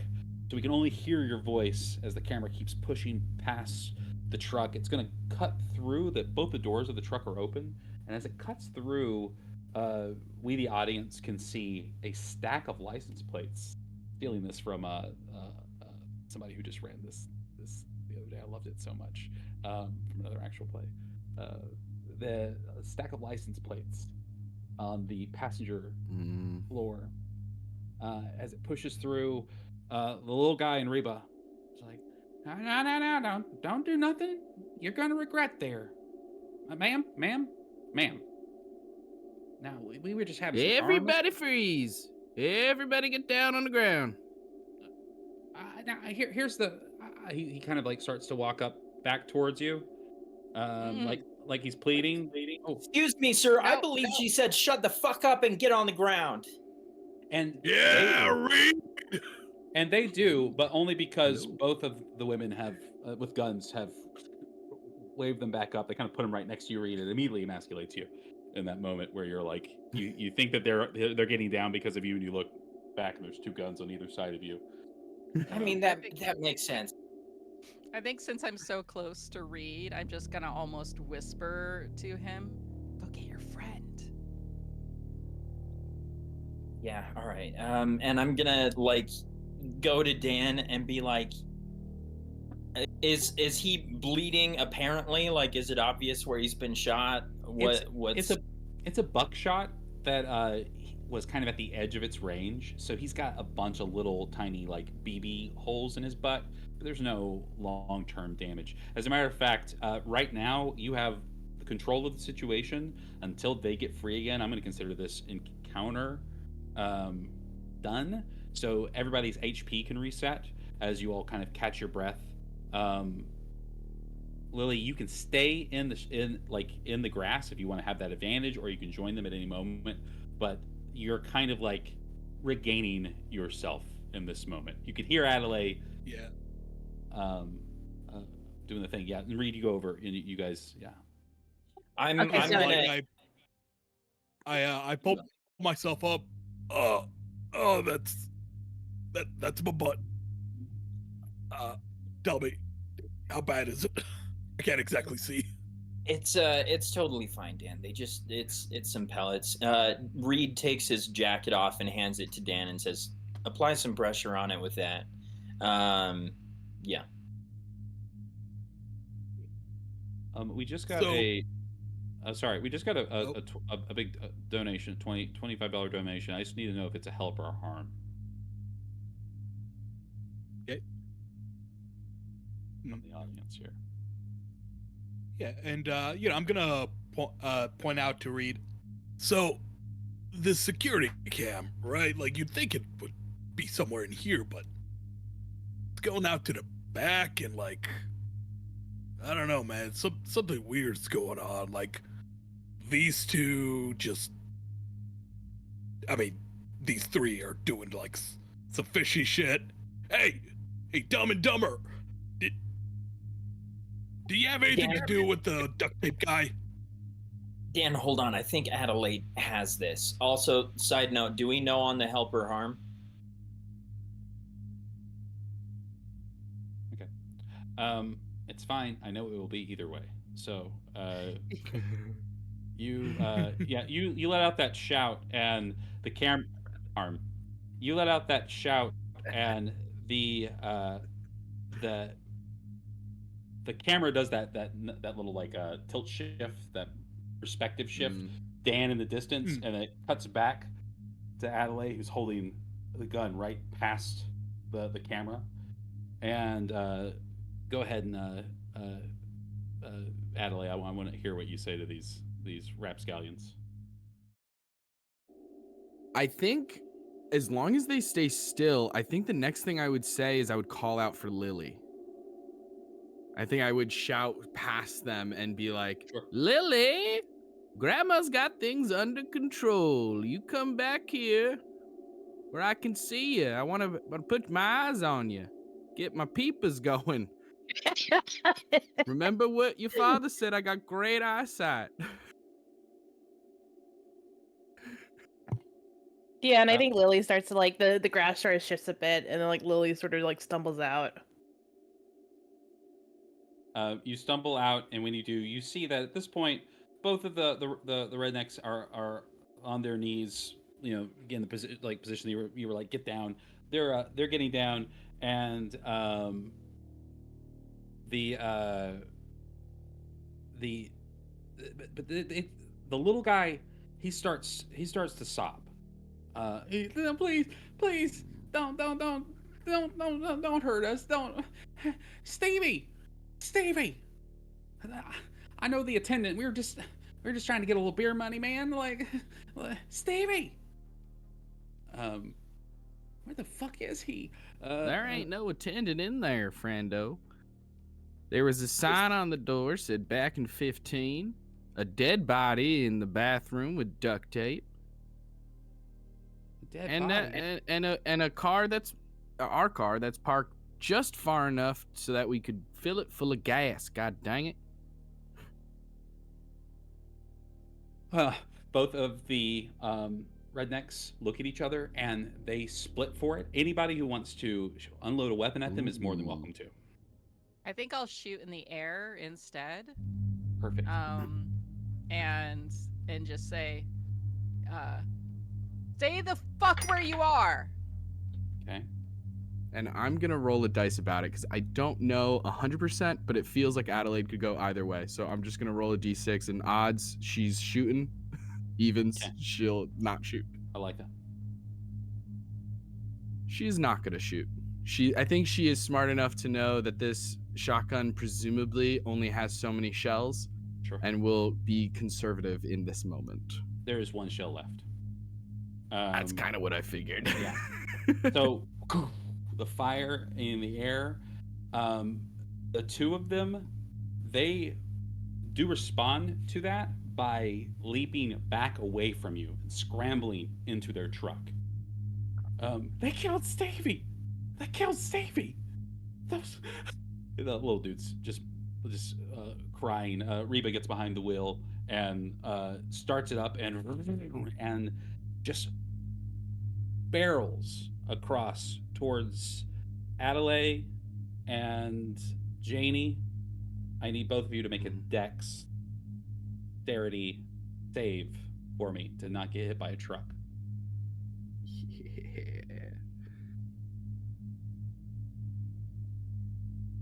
Oh. It's a Okay. 2 on the dice. I got a 16. My dex is 10, so. Will you roll a d6 for me? They're just going to clip you. They're not trying to hit you. They're trying to get away. 2. All right, you take 2 damage to your HP, which did reset over our break. I didn't We take are any now. damage before. Oh, perfect. We are now in Doom territory. We're in double Doom territory, meaning that we've had 2 donations for Doom. You are all now doomed, not by the rednecks, as they drive off into back onto the highway, swerving and curving as they take off into the night. From here on out, each time you take an action, you'll need to roll a d6. And since we're at double doom right now, instead of it being a 1 or a 2, you'll add another dice to your doom pool. When our players have 6 doom dice, they die a graphic, horrible, grisly death. Ooh. So, as everyone's collecting themselves, and Lily, you're finally kind of back with the group, you hear this. We see it, but we don't hear it. Oh, you hear it, and then you all I'm guessing turn. Discord's filtering it out. Oh, you hear it. Clap, clap, clap, clap.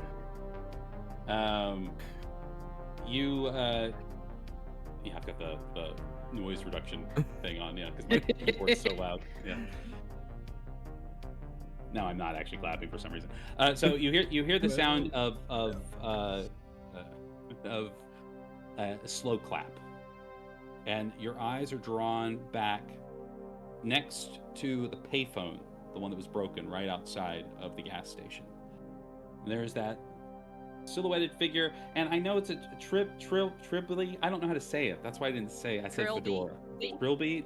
Okay, I know what it looks like when I'm insulting Redditors via text, but I don't know what it looks like or what it sounds like.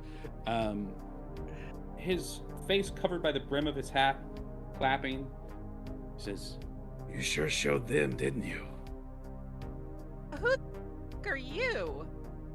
And he says, Ooh, let's hear him out. He's got a great voice. It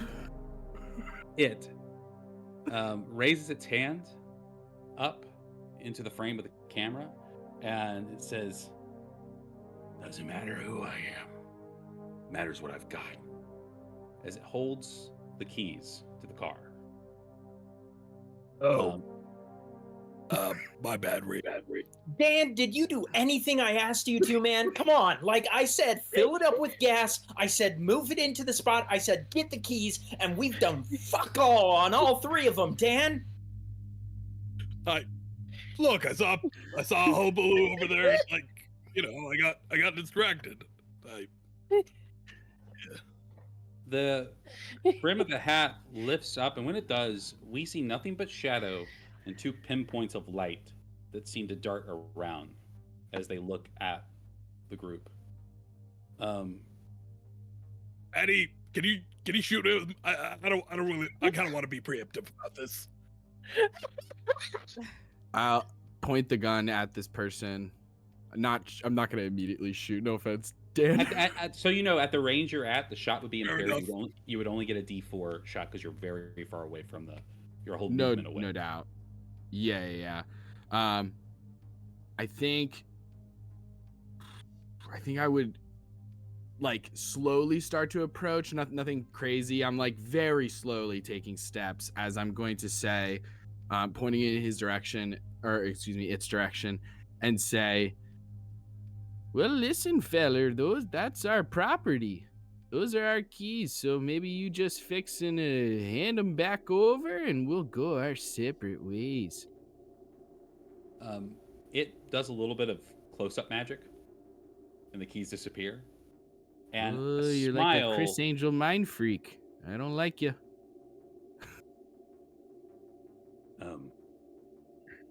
It says, "I don't get the reference. I'm sorry." And you see a bit of a smile come out from the shadow, and says, "You know what? I'm thirsty. I'm gonna grab a beer, then I'll meet you in the car." And it steps inside the gas station, unless you want to do something, Grandma. I I think remind I'm you, so each taken time you guys aback. take an action now, you roll your doom dice. Yeah. I think I'm so taken aback by his response of like, I'm gonna go get a drink. I think I'm like frozen for a moment of just like so flabbergasted at that response that I'm kind of like in awe of this individual. And so now I'm looking to the group for I don't know, validation or like what to do next. Like The as soon What as you the look back hell? at the group, we just got $5. The lights. And just strokes. Uh, uh, since Trilby guy into the gas station, can I get a closer look at him? Because, oh boy, you're all frozen. Oh, you're good now. I Yeah, you're think. good. You're good now. Yeah. Oh well, you're kind of. Okay, laggy. okay, I can hear you guys now. Sorry. What did you say?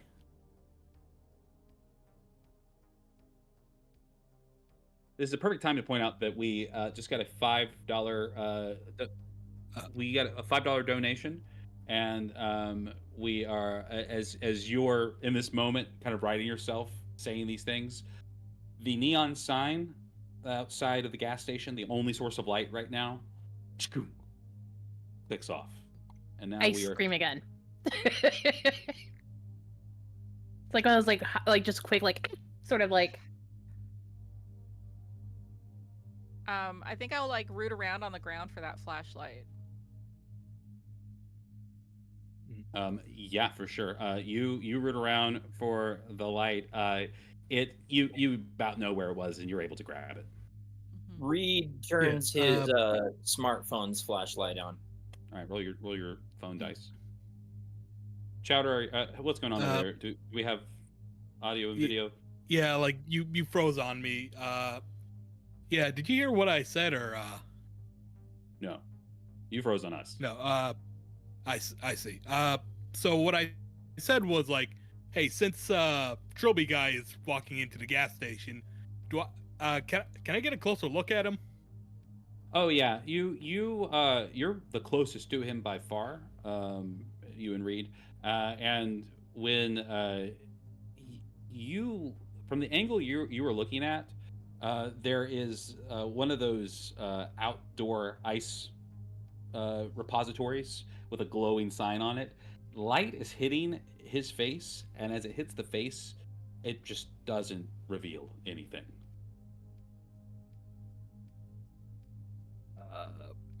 Don't like that. Don't like that at all.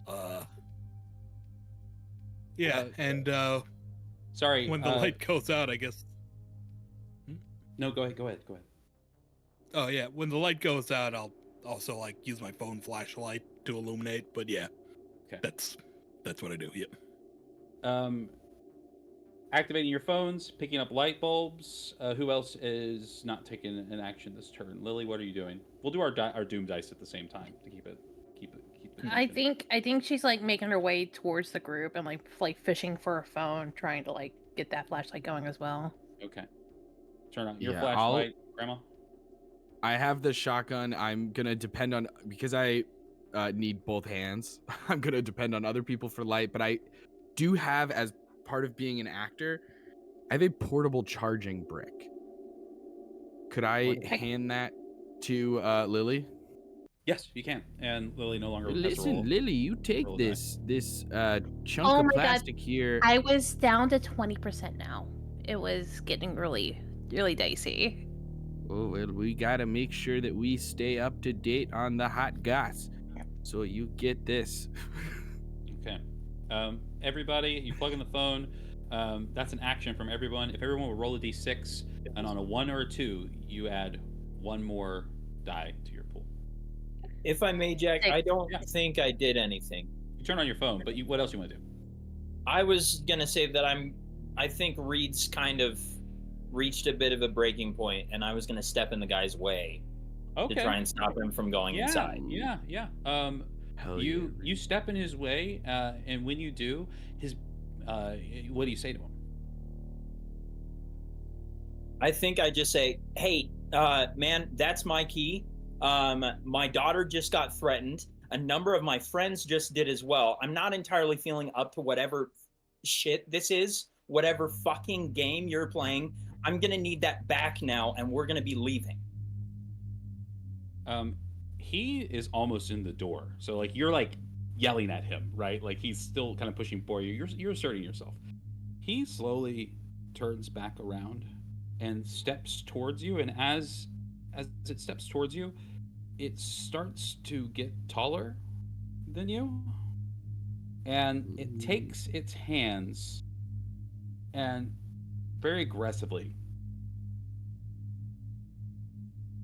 pushes your face, really digging its digits um, into your face. And as it does, spiders start to climb out of its hand and start to move up onto your face. Will you make me a control save, please? I shall. That's a success. Wonderful. What do you do?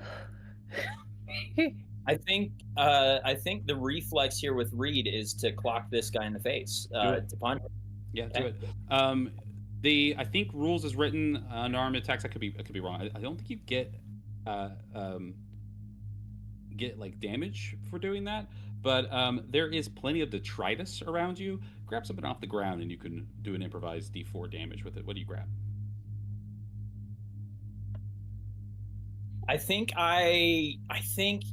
this is still Reed, even though he's trying to assert himself. I think I just like grab a broom or something like that, right? Like nothing especially cool, Yeah. but I just grab something to clock this guy. Yeah, there is a mop and a mop bucket sitting right there. You grab the handle. Go ahead and roll D4 damage.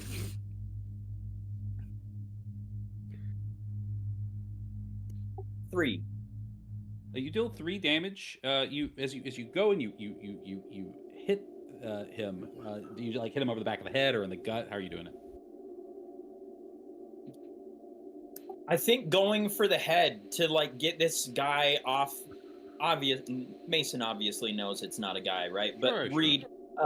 Reed is in the mindset of hit thing in head, thing maybe fall, and spiders not on face. So you hit him, and when you do, the broom breaks in half. You just have the mop part of it, in its old crusty mop, and the tip of it is still very finely pointed. You can use this one more time; it deals 1 damage. You hit him, and when you do, his body goes limp, and kind of like an Obi-Wan Kenobi or Wicked Witch situation, just his clothes clump to the ground, and you appear to have bested him. Damn, Reed. Dan, finish with the lug nuts and move the car. I am getting my keys. We are leaving. Aye, aye, sir. And You sir. Sorry, go ahead, Dan. I run over to the car. Go up. Amazing. I think, yeah, Adelaide is definitely like, there's a part where she's like, oh my goodness, Reed. Where was this 10 years ago when you got married to my... Never mind. I need everybody Time to and a go place. ahead. Time and a and place. I need everybody to go ahead and roll your Doom dice now. Yep. Are we? Oh, Is it a pool oh. that we're rolling? You or- start with 1, and when you have 6 in your pool, you die. Okay, so do we have 2 now, or You have 1, but it's instead of it just being a 1, it's a 1 or 2. We didn't count the first one because we had Mason do his thing, and then so this is our time that we're doing our first roll. Okay, yeah. This should be Yeah. the first Doom. Yeah. Doom Yeah. Anyways, Okay, I rolled a 1, so that's 1 in the one in the pool. Yeah. So now you have 2. Okay. Cool. Star, how did yours turn out? Oh, I rolled a 4. Oh, beautiful. Okay, so, not feeling great there, Chowder. You all kind of collect yourselves, and normally this would be the moment where maybe you breathe and get, be relieved. The thing is gone. Something weird happened, but as Reed searches through the jacket and the hat and the pants, no keys. You're still doomed.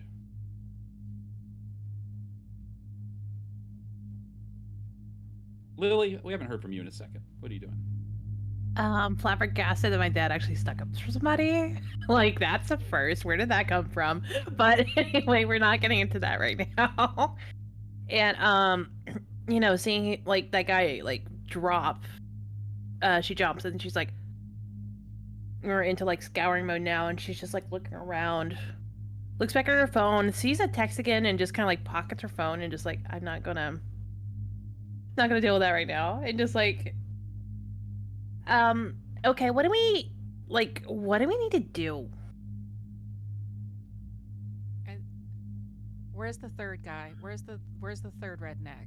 And I train my flashlight and my gun like together, like I'm a fucking SWAT or something. I'm like suddenly leap into action. And I start training it out into like towards the gas station and out towards our car to see if I can find this guy. There was a third guy?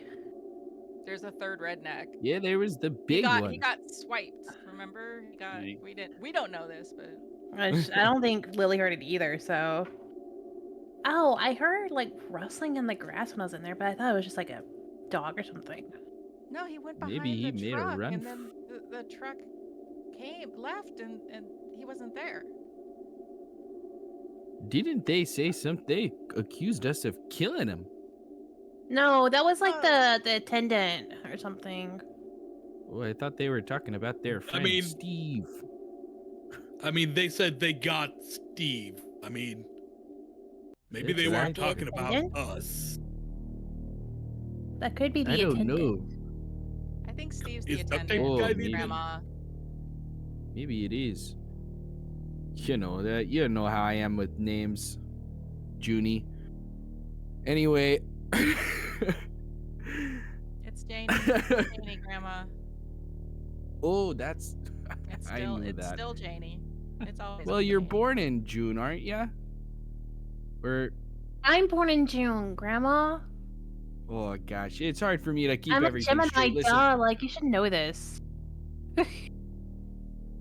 right? Because Gemini is the first part of the month, and then the.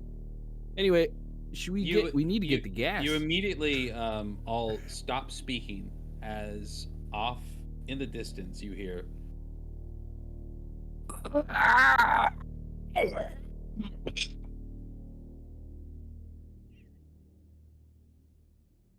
Gross. What the hell was that? Yeah. What was that? I think we should get in the gas station. Yeah, that's. Yeah, and she just like runs in. What about the lug nuts? Forget him, Dan. Get in the gas station. The keys Okay. aren't with this guy's clothes. I don't know what's happening.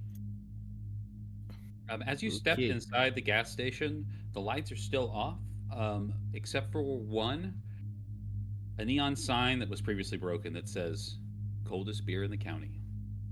Of course, that's the one.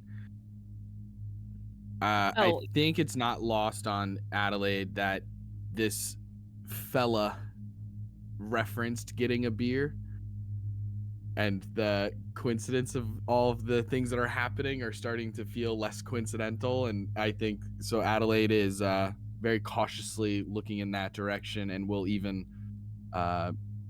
mention it to Reed, as well as Janie, because I know Janie's armed, and we'll just say, "Listen, you two, that feller with that gorgeous hat, he said that he wanted a beer, and now this sign, it was off, and now it's on. So let's, keep our peepers on that." So you think Dan that he approaches the disappeared? sign. I don't know. He was a Chris Angel mind freak fella. He did magic. I saw it. So what's to say he didn't teleport or something? Maybe there's a trap door. I look approach for a the trap sign door. and and try to see if there's anything there. Yeah. You approach the sign. It's above the doorway that leads into the walk-in beer cooler. Hmm. Can I peek my head in the walk-in beer cooler? Yeah. It's a big. It's like a walk-in. I don't know if you've worked in a restaurant. But it's a walk-in door. It's not like a glass door. It has no handle on the outside.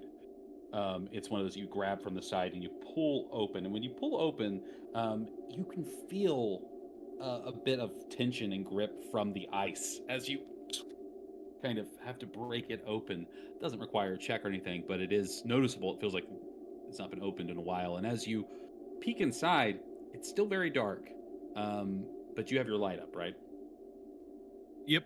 Okay. I'll just, You peek inside the the locker. Sorry, the locker. You inside the beer fridge, and you see old beer cans covered in frost, covered in freezer burn, and then there is shapes hanging from the ceiling, like all the way back in this 10-foot long walk-in, each hanging from a hook.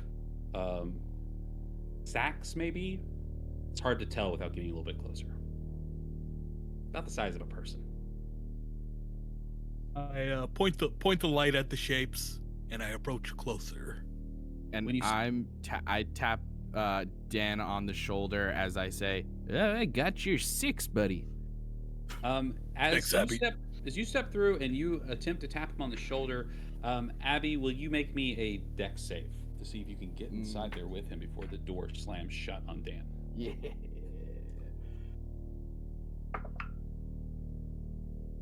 Ooh, okay, that is a fail.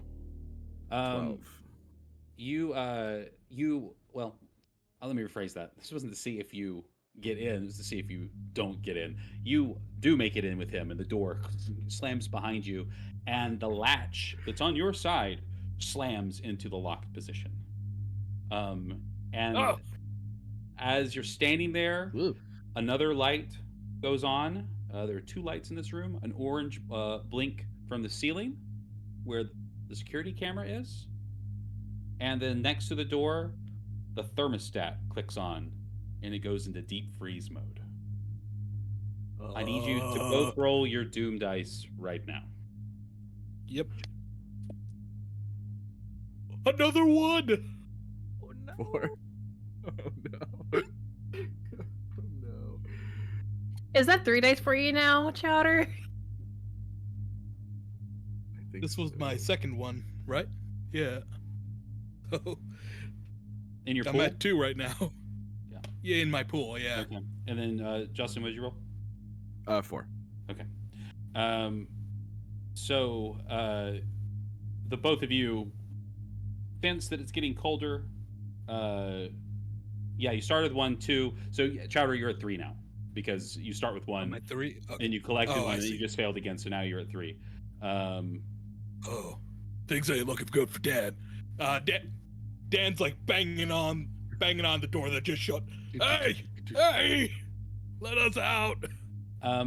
Dan, keep We're a gonna- calm head. We'll cut to This back to ain't the- cool, man. This ain't cool. I mean, actually, it's actually very cool because deep freeze. You know what I mean? Okay. Namaste. We'll cut back to the non-freezer side of the door, to the group that now is probably rushing up as the door closes. The light above the door goes off. Grandma? Dan?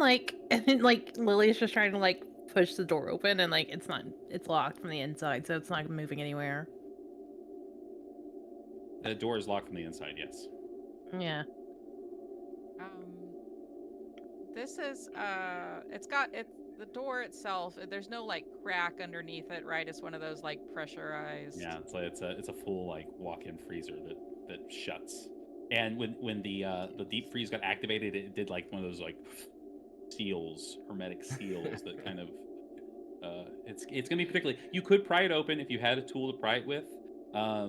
It would require a strength check. Yeah, but you can't. Can I go look for a tool? Can I go look for a crowbar or something? Sure. Yeah, you look around. There's nothing of note in behind the counter. There are no crowbars for sale amongst the out-of-date cans of Spam lining the shelves, and you do see the employees' only room that you haven't been in yet. Do you want to check in there? I got my flashlight going, and I'm going to look for a crowbar, and I just go in. I think I'll go with Lily because I have the keys, and I think they might open this door, Cool. the employee room. This door. Go ahead. Sorry, I was just gonna say, I think seeing that Janie is going with Lily, he feels like they're covered pretty well. He's gonna sprint to his car. If I remember right, there was something about how we could have stuff in the car. I think that Reed is concerned enough about safety that he has his own like toolkit in the car and is going for like a hammer or something like that. 100%. Yeah. Also, I would like to note that my character comes with bolt cutters. I imagine that would be in the car too, if that is helpful. Okay, yeah, that is helpful. That's good to know. Okay, so there's bolt cutters. You could potentially pry with them. You know what I mean? They're there. So we'll say those those bolt cutters are definitely in the car. Damn, why do you have Because bolt he's a cutters? skater. You Yeah, get you to the gotta break car. into What does places. that mean? To get into areas he's not supposed to get into, right? Oh, right, Towards okay. Dogtown Chain link style. fences. Um, you get to the car. Well, I like the scene of you running out and the camera following you, almost just like this has been one shot the whole time since we've come in, and it's following Weird. you out to the car. You get to the car, and you find the bolt cutters, which I think are a perfectly acceptable thing to do the shrink check with. I don't think you need another tool to do that. That will give you the wedge to get what you want. If you want, though, you can grab. Well, I tell you what. Why don't you roll me a d6? Let's let fate decide.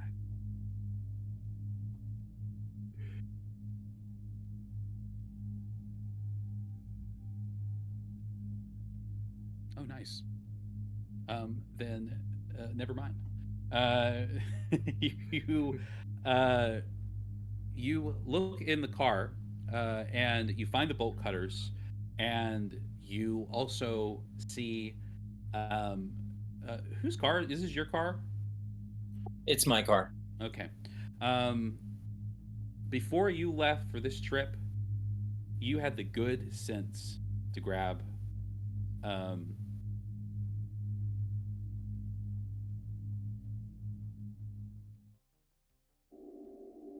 no, actually no. I lied. For drama, we're the good fortune will come in a second. You inside this place, you find a tire iron. I had actually thought that if there was ever going to be a weapon that Reed wielded, it would be a tire iron. Perfect. So that's perfect. Love Does that. it does a D6 damage? When you get to the car and you grab that and you grab the bolt cutters, go ahead and roll your Doom dice pull. Just Mason.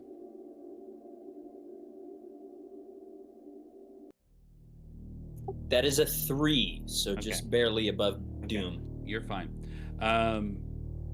And with that help, we hear a buzz and then a click as the lights of the gas station sign, the orange moon as I call it, clicks back on, and then the power flickers on back inside of the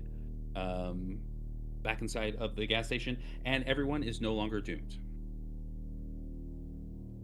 Are lights Oh, except for also on you two. inside They're the inside walk-in? Yeah, lights Good do to come know. back on inside the walk-in, but you are still doomed. As Brilliant. I imagined that Lily and I, the employee-only room, like we would pass by the counter to get there. Is that right? Yes. Can I stop for a second, just look at the CCTV and Sure. see? Because I know that there was one in the cooler. So I just want to see what I can see. You see the two TVs we saw before. There's a third one. The third one, as you walk by it, goes from being they were completely off, so it's kind of like they power cycled, and they all three click back on. And the third camera, at first you can't make out anything, and then the face that's pushed up against the camera moves back slightly, and you can see someone whose face is bloodied and bruised and swollen. Who's there? Who's there? Help me! Can you even hear me? he vomits again. This is the noise you guys heard before. And when he vomits all over the camera, which is right in his face, and then it cuts off. Do I know where this is? Can I tell? The cables, like we described before, are not like interior. They're these big, thick yellow cords. It's like a freaking video game. They wrap over and around, and outside they go back out through one of the windows around the top where the gutters are of the building. They probably wrap around back. Your guess would be tiny shed. All right. I'm gonna follow Lily back into the employee room and see. He might be in there. Just a quick note about your doom pools, though. If they do, you keep your current doom if you get doomed again. So if you had to, it just continues to build. Yeah. So you meet up with Lily, who's now inside the employee area. There is a really old computer from like the early 2000s. It's a iMac. It's one of those plastic. Oh my god, look at this antique that's over here. Translucent. There is a duffel bag full of cash sitting on the center of the desk. Is there a phone in here? There is not a phone in here now. Lily's going to the duffel bag to see if there's like a crowbar. I was just like, what is the word I'm trying to say? There is no crowbar inside the bag of cash. There is a fire axe though on the wall. That'll do. She'll pick it up and like hold it. Yeah. Feel the weight. Perfect. With that, I want to cut back to the interior of the icebox. We hear your stuttered breathing and the soft whirring of the security camera, because we're looking like from its point of view, but next to it, down at you. And what do y'all do? Why are you doing this? Are you talking to the camera? I'm talking to the camera. Oh, wonderful. What do you say to it? Why are you doing this? Let me out. Let us out. Who are you talking to? I point to the camera. Him. Oh. Well, there's security camera stuff back in the main room behind the counter. Maybe Janie and Lily can see us. So you keep waving over there. Hey, I'm gonna try and get this latch open. We gotta get out of here. I'm just gonna try and muscle the latch. It is unmovable without a tool. It seems to be locked.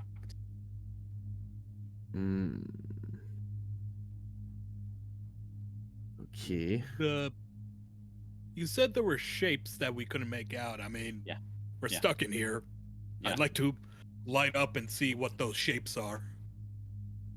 Yeah, and I'll point in the direction with the shotgun that the light is going. Sure. You go over and they're about the size of people, a little bit smaller. Burlap sacks that have been soaked through with blood that is now frozen. Do you want to peel the sack open to see what's inside? Dad's curious. Dad's got to know. I peel it open. You Dad. peel it, and as you do, make me a control save, please.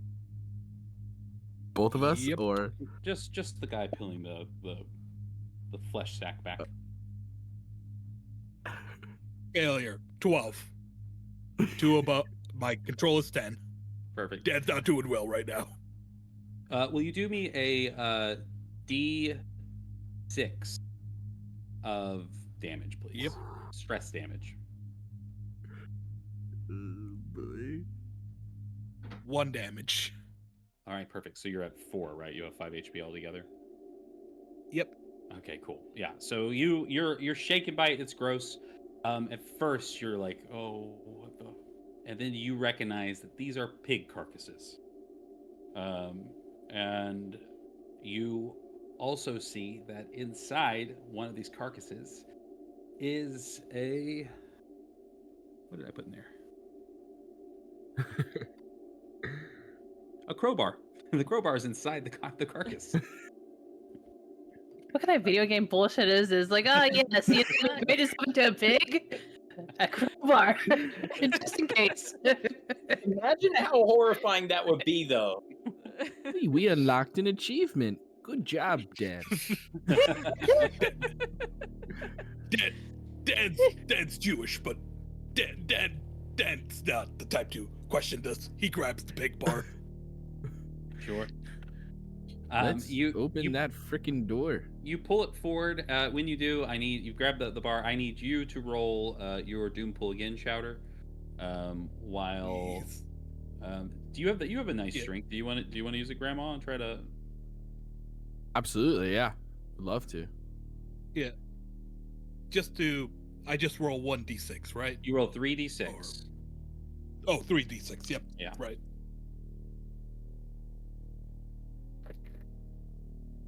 5, 6, and 6. Okay. All right. Yeah, it's fine. good for now. Adelaide, you've got the crowbar in hand. Go ahead and make a strength roll. Let me just put my lower back into it. That's a 2 on the dice. Hey, we hear Wow. the bending of the metal as you're really giving it a go.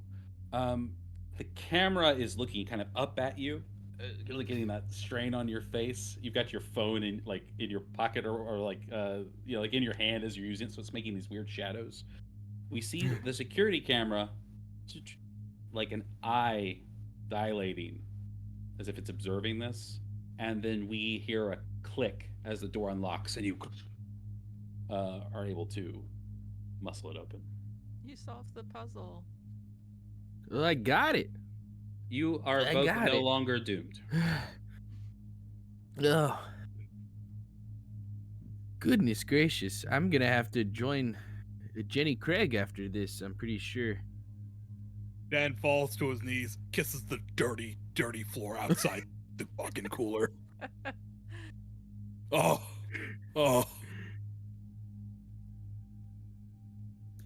Reed, who's running up with like the tools that he got, arrives a few seconds too late Yeah, perfect. and Yeah, thinks to classic. himself, yeah, it probably would have been too much to expect that I would have helped here. Huh. Classic dad shit, really, if you think about it. I say that as a dad. You get out. They're out. Everyone seems fine. You once again hear that squelching sound coming from the back outside of the gas station. I have the axe now. I have like a renewed sense of like, I don't know, teenage or young adult sort of like headstrongness. And I feel like I'm invincible now that I have this axe. So you see Lily just running out with like a little axe in her hands. Reed hands Dan the bolt cutters and sprints after her. Yeah, I'll go too. Okay. I will also follow behind. I think there's a quick moment of like looking at a crowbar and looking at a shotgun and being like, ooh, well. Well, I will remind you Shotgun that it is. you have 10 slots of inventory. So Oh, true. You're right. You can strap that crowbar to your waist. Yeah, Right tuck it there. into your fanny pack strap, Grandma.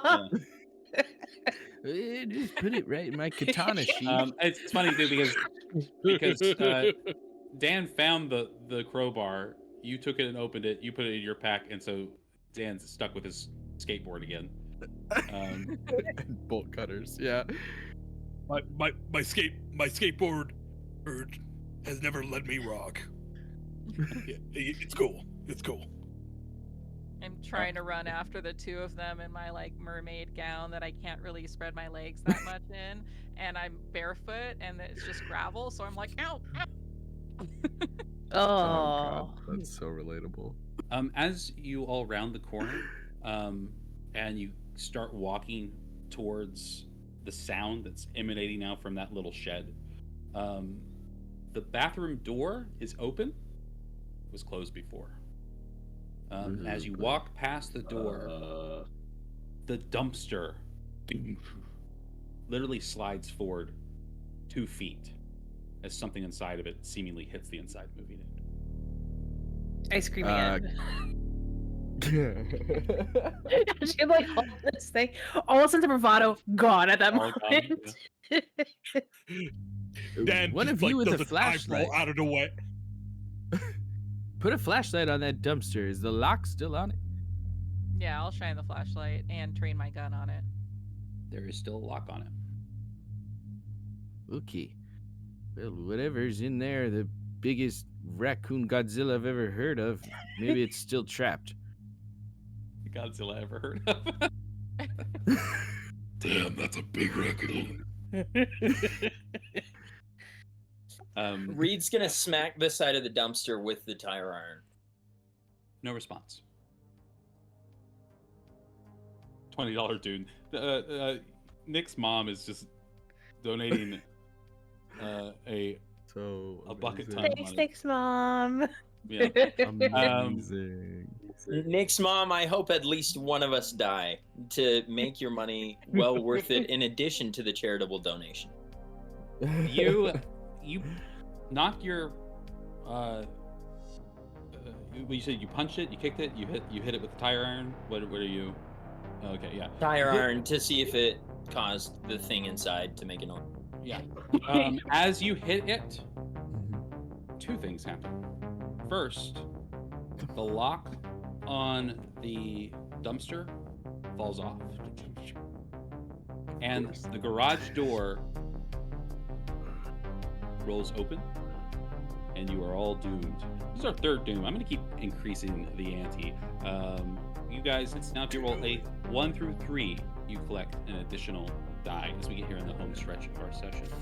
I think the stapler is going to be useful. I mean, it does 1d2 damage. I mean, it's... I know, but I'm like, And what I is this imagine it fucking holds- thing? Yeah. There's magic in this place. You have a gun, so I don't know why you would use a stapler. But you can, yeah, you can put it on your list. Right now, I would like Mason to roll me a d10, and I would like Mo, you're closest to the shed, even though you've stepped back Yeah. from it. Roll me a d10. See what A comes out. D10?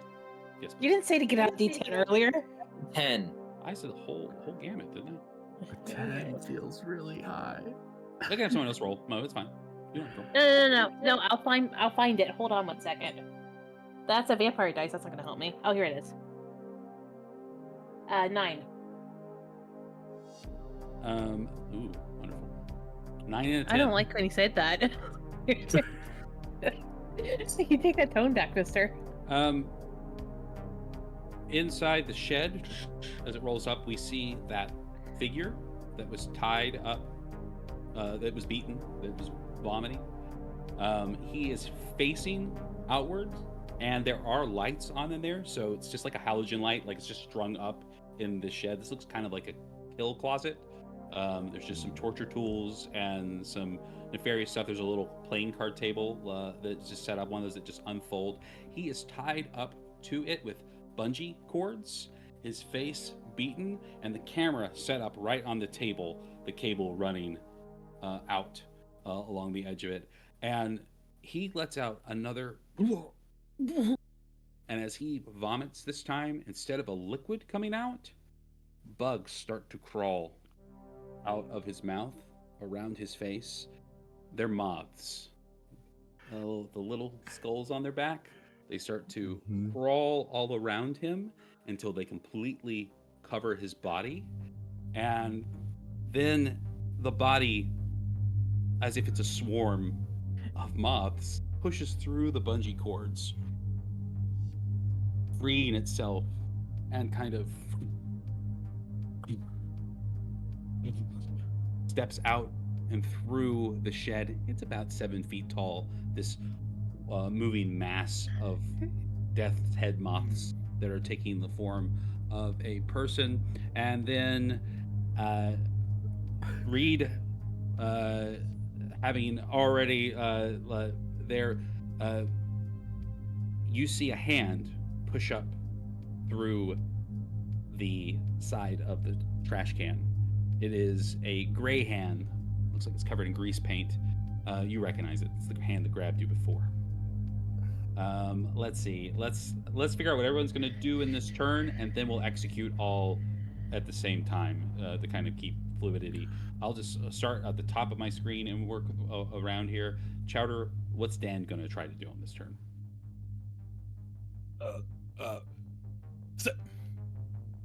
Help out, Reed. Help out, Reed. I got the box, or I've got the bolt cutter. I'm gonna like bolt cut the hand. So all right, that you're going to run over to Reed Yeah. and assist. Reed, what are you going to do? What a good question. I just see the hand at this point, right? Like through the lid. Yeah.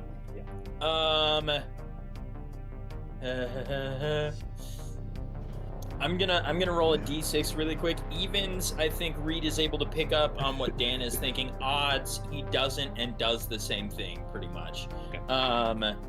That's evens, so I see what Dan's gonna do, so I'm not also going for the hand. I think seeing a massive writhing moth monster near my daughter, Reed is going to run at the moth monster and swing the tire iron, which will undoubtedly be less than effective because it's a swarm of moths. Beautiful. So we see the two of you start to change places. Like you come over and then you bolt that way. And I want to know what Janie's going to do before we resolve it. Flashlight. And this is moths. So Yeah. Cool. Yeah. I think what I'm gonna do is try to distract the moths from Lily, and just kind of run away a little bit from the group and shine my flashlight on it, and raise my gun. And I don't know if I can do something else, but I'd want to shoot at it. You can shoot at it as well. So the way this will happen is as everybody's moving here, before I get everyone else's move, Dan towards the trash can, Reed towards his daughter, Janie away from the group. But when she does, the moth swarm kind of turns and moves towards, like it was going to jump on Lily, and then instead it just disperses and starts to cascade towards the light, almost like it's moving right into like Dan's space. I'll let you guys attack in a second. What is Grandma going to do this turn? Well, Adelaide was going to just fire the shotgun at the moth swarm. Yeah. I think depending on the sequence of events, I think would try and wait. Obviously, doesn't want to hit. We're not risking that. The way this works mechanically to resolve is that since you, Star, and Mason are all three attacking the moth creature, all three of you will roll your dice simultaneously and will take the highest. Beautiful. Okay, cool. Yeah. And that's then absolutely what perfect. Adelaide And I is. want to know what Lily's doing in this moment. Lily, and you have now seen that the thing was coming towards you, is being drawn away from your family. Can I hit at the knees? Like Sure. with the axe? Yeah, I'm just gonna swing at it and be like, Perfect. try to just take it down. This swarm appears, and as it moves through and disperses, the bones of the person that it came out of have been eaten clean. They kind of fall to the ground as the swarm moves forward. I want all four of you attacking the swarm to roll your dice, and the person with the highest dice will deal the damage. Revolver. What is Revolver's a What is- D8, tire iron's a D6, Shotgun. shotgun's a D10, and then Axe. axe is a D8. I got a 1. Find my 8. There it is. I 7. got a 4. That's not an actual 8. That's a card 8. Where are my D8s? I swear I'm more put together than this, y'all. Give me 1 second. Feel free to roll a d10 if that's easier for you. No, I'll find it. There it Okay. is. Okay. That's a 7. Okay, we got 2 7s, so 7 is the winning number. I'll just go ahead and Adelaide and Lily, describe how you, as you attack this swarm, it's the shot from the blast of the gun causes it to condense back into a singular creature, and then you're able to hit it. So you guys describe how you kill this thing.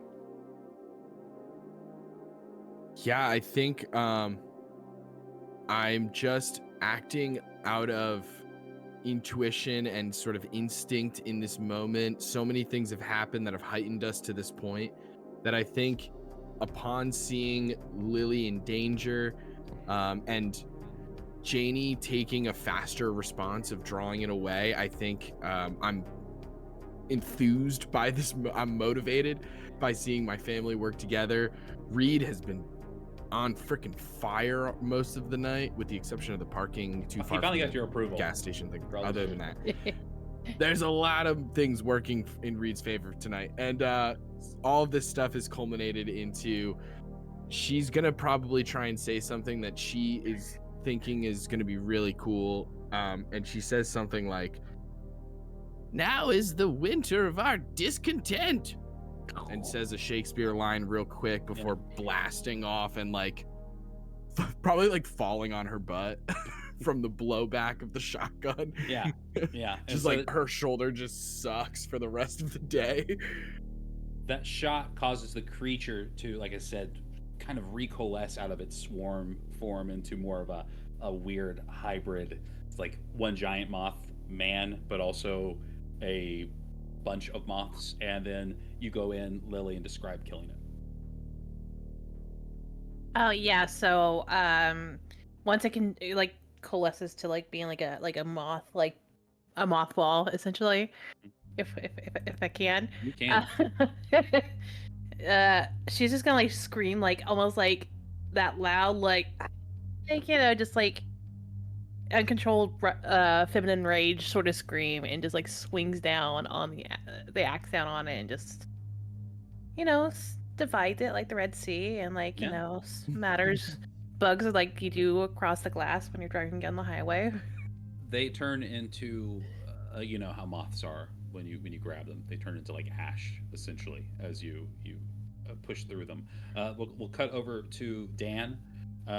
Dan, you've got the bolt cutters, and the fingers are reaching out. They're getting, the hand is actually way longer than it should be. It's very disconcerting. What do you do? I don't like that. Like he saw that the hand was reaching out for Reed. He's like, "Reed, watch out!" And Reed runs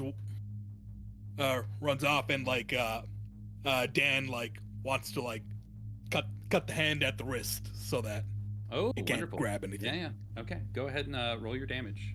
Bolt cutters. Call that a D8. Sure. Okay. 2. Perfect. You get to it, and you're about to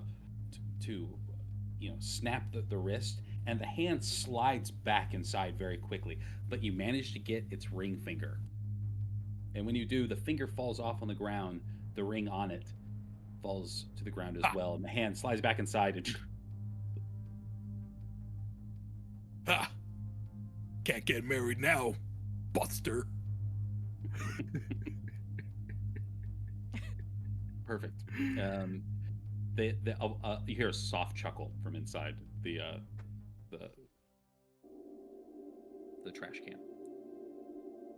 Scarier. I need everybody to roll their doom pool. Chowder's at 3. I believe everyone else is just at 1. Ooh, now we're And- at 2, because that was a 3. 4. All right, let's roll those 3 5. dice. Yeah. Oh my god. a 3, and a 2, and a 4. So that adds 2 more to my dice pool. You only add 1 each time, so it's not Oh, 1 each cumulative. time, Yeah, okay. so it's just an exponential growth, but it's not that Gotcha. fast. So now you're at 4. Okay. All right, we are still doomed, but in this moment, there is a reprieve. Y'all need to get some gas and get out of here. Which means Yes. we need keys.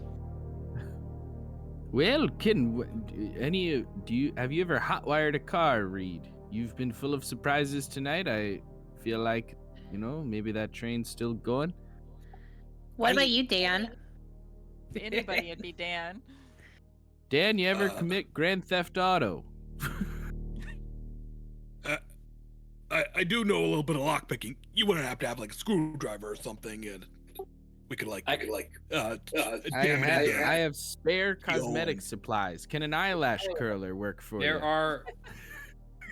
I've got my toolbox. Yeah, there you go. Oh my God! Yes. Okay. We can.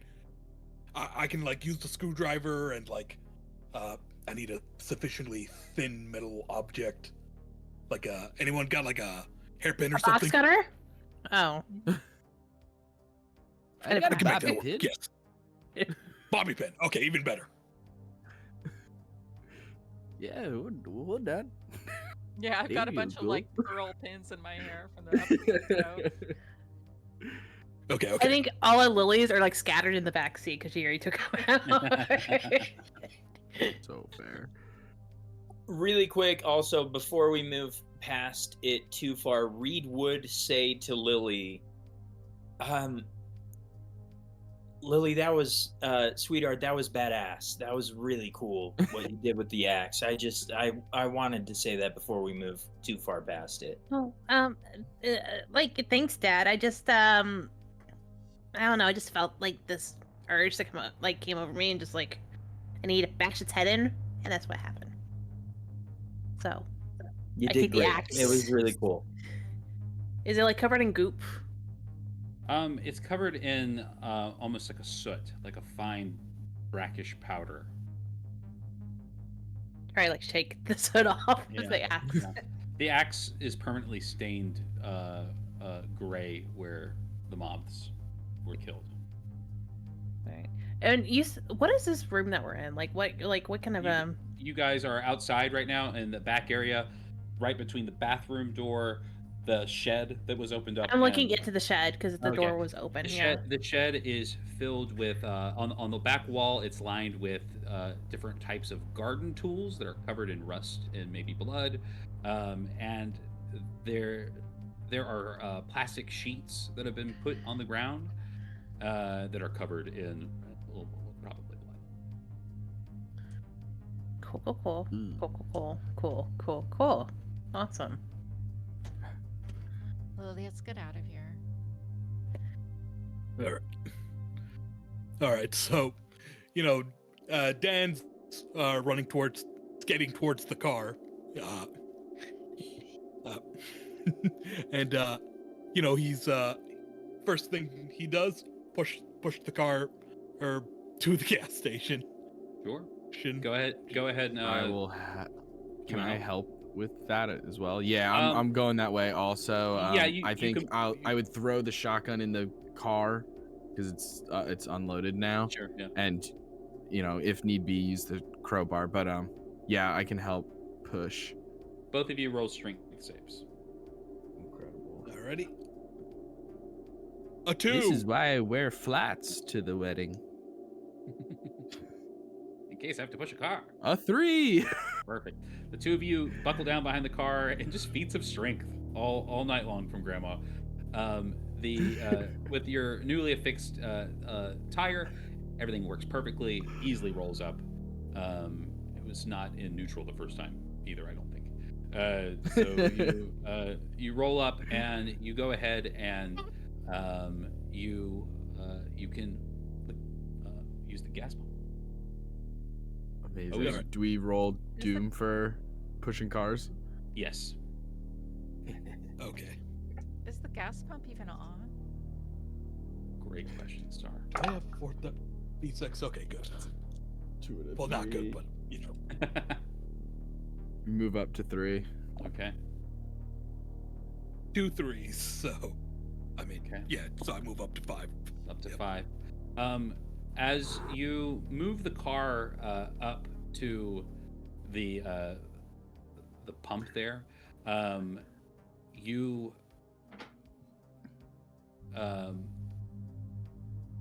it rolls a little too far, and it kind of pushes into the gas pump, kind of causing it to a little bit. And we can see that you're really starting to get stressed out. Well, Chowder, will you take a D4 stress damage? For Chowder. 2. Okay, you still have a handful of hit points left. Yeah. Or yeah. Like so I go from 4 to 2, or did that heal up? That did not heal up. No, we're That did not heal up. Okay, so I'm at 2. 2. Okay. All right. They're getting the car set up, and then you put the gas thing in there, and just to kind of help the story along. When you try the gas, Grandma, it's not turned on. Oh no.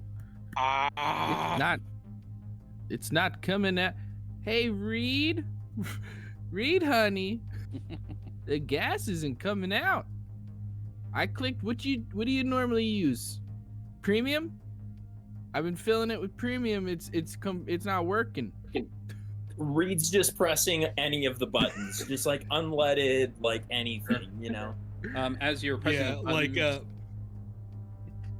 like Dan, like he sees that, like, you know, they're on the gas situation. Dan can't really do anything right now. While all this going on, he reaches for his Walkman and starts playing the tape. Sure. You put the tape in. Because That's I'm probably a dead good curious idea. what's on that tape. Yeah, that's probably a good idea. DVD.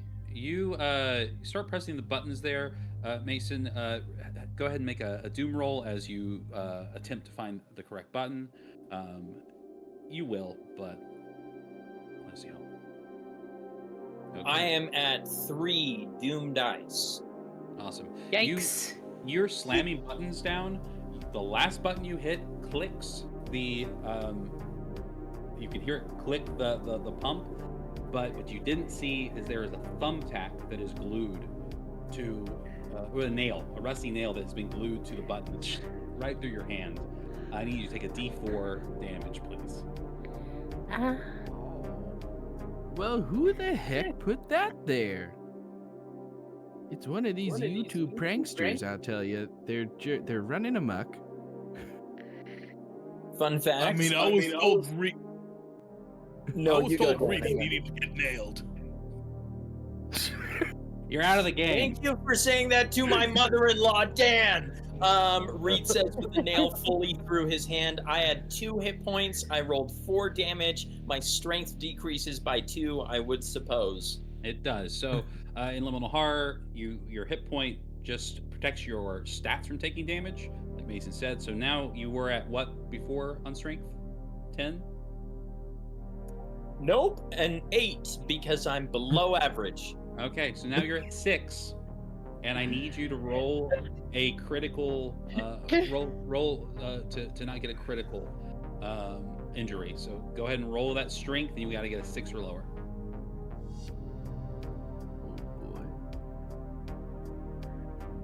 That's a 2, baby. No. Yay. Yeah. Okay. It's bleeding pretty profusely, but you managed to keep your shit together. We'll cut back over to, let's see, Lily, Janie. What are you guys doing right now? Yeah, I think that happened while Lily was like looking around the little shed just to see if there's anything going on. Mhm. And what is Janie doing while she's doing that? I was trying to get you away from the shed and just run back towards the gas station. I'm not touching anything. I'm tell just you what. looking. I tell you what, as you pull her away from the shed and you guys are heading back towards the like around the way that gets you back to the front of the station. Because there's a bunch of tires and stuff that kind of corral you in this back area. The bathroom door slams closed, and the dumpster lid pops open. Ice cream.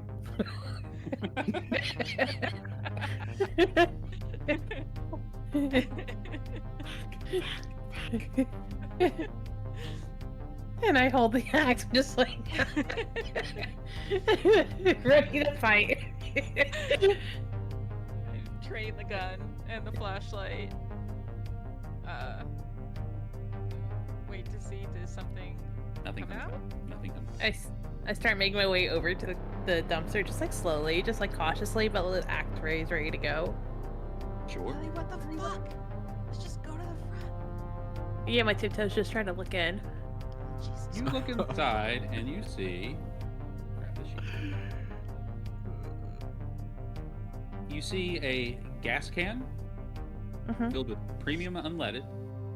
Oh, that's nice. You see a shotgun with 2 shells. And you see a body bag. Look, it has things that we need. It has gas, and there's a shotgun, like, and there's a body bag, but like, there's nothing in, like, it's just like, and there's a body bag. Um, When I say, that we when I say need. body bag, it is a bunch of black construction trash bags that have been wrapped around a body and duct taped together. Oh, cool. So actually, it is just a dead body wrapped in bags. That's what Yeah. she's doing, yeah. I just Body gonna in bag. rush over and grab the gas can and be like, grab the gun, and try and like usher us Well, away. Don't we have to like? It's like a dumpster, right? So we have to like climb in to Yeah, get it. yeah. So like, I- I think Lily just rolls in just to grab the things. Is Sure. is Lily small? I would say she's like 5'2" ish. So like she had to like climb in. Yeah, I'll give you a little boost. Perfect. Well, both of Just you, flop. please roll your doom dice for me. Yes. Yes, go in the dumpster that I just cut a dude's finger off from. 3. You're at 4. Okay, 3 makes your pool. Is that your pool increase to 3? No. I rolled a 3, and I don't think I had more than 1 in my Okay, pool. so now you have 2. Okay. And you rolled a 4, Mo, or you were up to 4?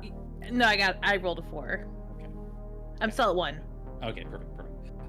You managed to grab the gas can, no problem, and you can either interact with the body bag while you're down there, or you can also grab the shotgun.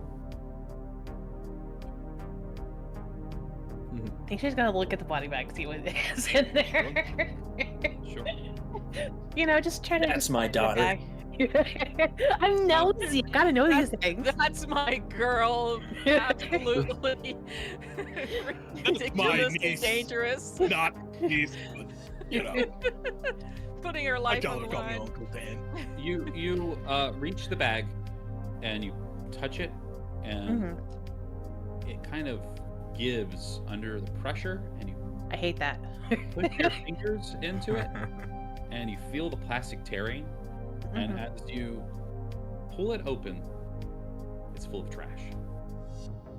Oh, it's just garbage. Oh my god! And I kind of like just kick it like in frustration, and I grab the gun and just crawl out. When you crawl out, and the two of you start to walk away, the camera lingers at a shot that shows the interior, and we see the body bag shift and flop over.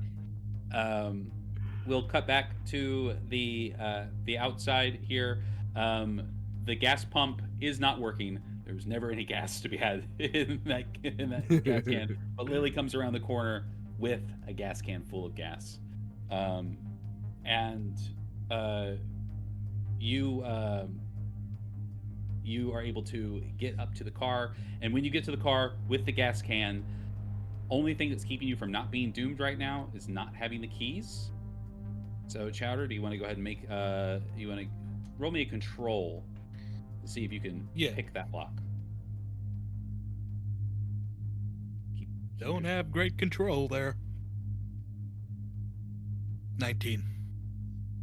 Go ahead and roll your doom dice as you awkwardly drop the screwdriver, right? And it kind of fumbles in your hand.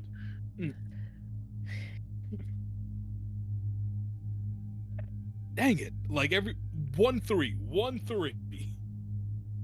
What are you at now? 6 doom dice. All right. Well, that's perfect, guys, because this is a nice way to wrap up our session. Oh no. The Not my Uncle Dan. the screwdriver drops, falls down, does enough clanging, and we hear Dan, as he lets that go. You reach down underneath this, underneath by the gas pedals, underneath the steering column, and as you get down there, we get your first-person perspective, and we just see 2 pinpoints of light in the shadows, darting back and forth, looking at you. And a smile creeps out in the darkness. And Dan says nothing.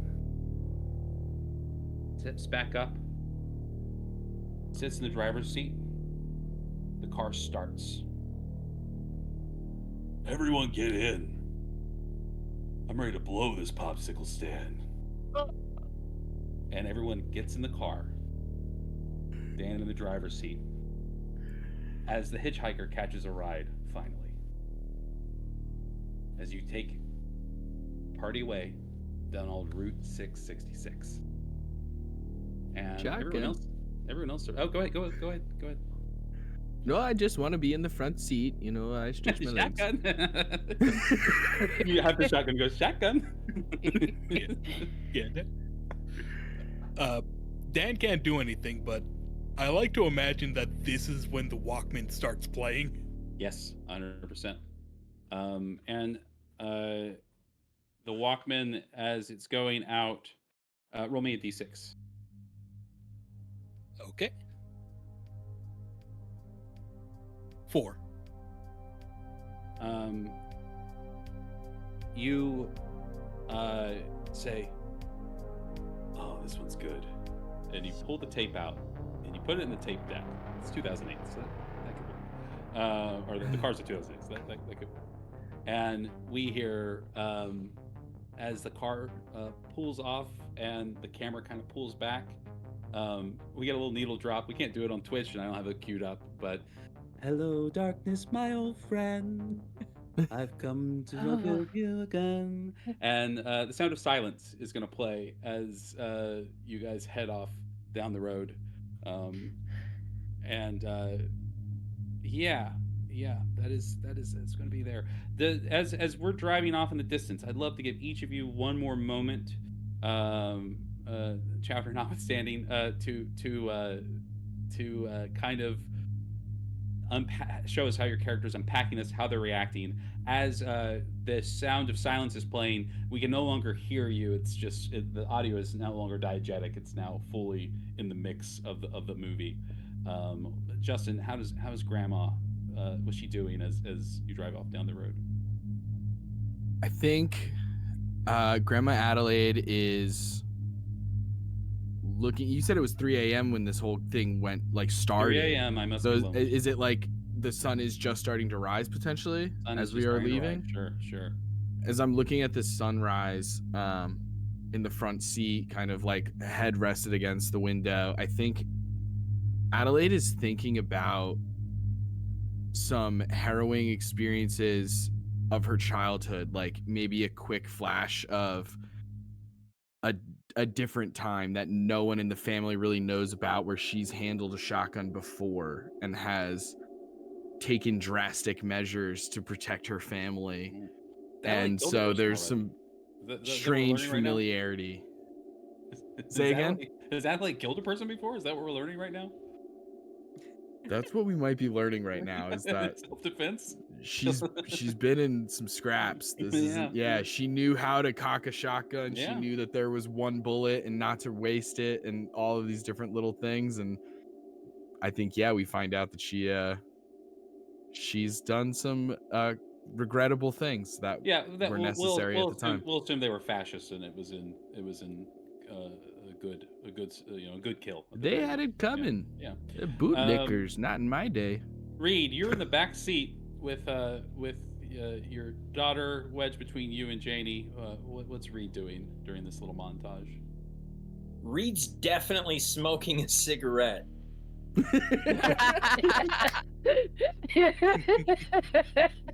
Reed is just positively just puffing this cigarette in his car.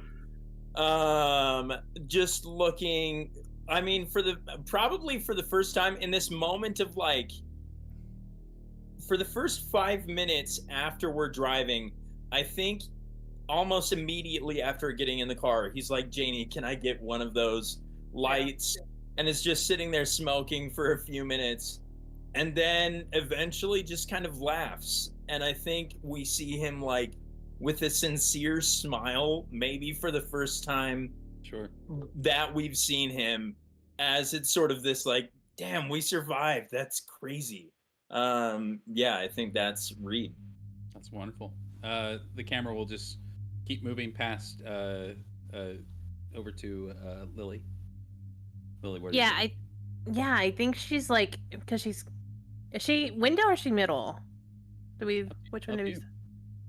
All right, I think she has window, and like she's just like the window's up, and she's just like staring against it, like putting her face against the window, and just like staring, and just starting to disassociate a little bit of like what the actual fuck happened. Your phone goes off. She picks it up and like looks. It's your best friend, and they are texting you, telling you how they how Happy Halloween. They were pranking you earlier from a burner number. I just look at that. Like, she looks at that, and like you see it, and you see her face just sort of like 1,000-mile stare, and she just drops her phone on the floor, and just goes back to staring out the window. Wonderful. And then Star, take us out. What's Janie doing as we drive off into the distance? Yeah, I mean, I think definitely when I get in the car next to Reed, it's like, the first thing I do is light up a cigarette and hand him one. And then I'm kind of like, I want to comfort Janie, but it seems like I want to comfort Lily, but it seems like she's kind of in another place. Mm-hmm. I start to like massage my aching feet and brush all the gravel off of them and start taking the pins out of my updo and just kind of smoke Yeah. the cigarette, and like with some tears rolling down my face, like just quietly. You and Reed sharing a cigarette? Yeah. Back and forth? Yeah. Wonderful. And with that, we'll have one last goodbye. We'll cut back to the gas station as you guys drive off into the distance. Except now the gas station's all monochrome.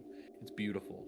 It looks like it's the 1950s, like an old Leave It to Beaver style television. Pumps are brand new, and we see Chowder wake up. Sorry, Dan. We see Dan wake up. Not you, Chowder. And like knowing what happens, I'm just like waving my arms. Guys, no! A voice behind you says, "You ain't leaving." I slowly look around. And when you turn around, there's nothing there except a trilby, which you instinctively pick up as we notice your suit has turned gray, as your skin turns gray, and your eyes turn to white little dots. Trapped at the gas station forever. And that, my friends, is the end of our session. Thank you so much, everybody who tuned in tonight. Thank you so much for all the donations. Every dollar that we can get to help the people at Doctors Without Borders take care of the people in Gaza is, I mean, every single dollar counts. So we really, really appreciate you. Thank you so much. We'll have little credits here, so if you want to catch everybody's socials, we got it all lined up. Just instead of us blathering off. Does anybody have anything else they want to say to the group, to the viewers before we peace out? Thanks for watching. Yeah, Yeah, thank thank you. you. Thanks for Thanks being for Thanks for totally the tubular, donations. bro. Thanks for donating. Thank you so Jack, much. You were helping absolutely a good incredible cause. job. Oh, thank you. So fun. Yeah. All right, Nick, Could've- take us out. Everybody have a good night. So good. Night. Bye.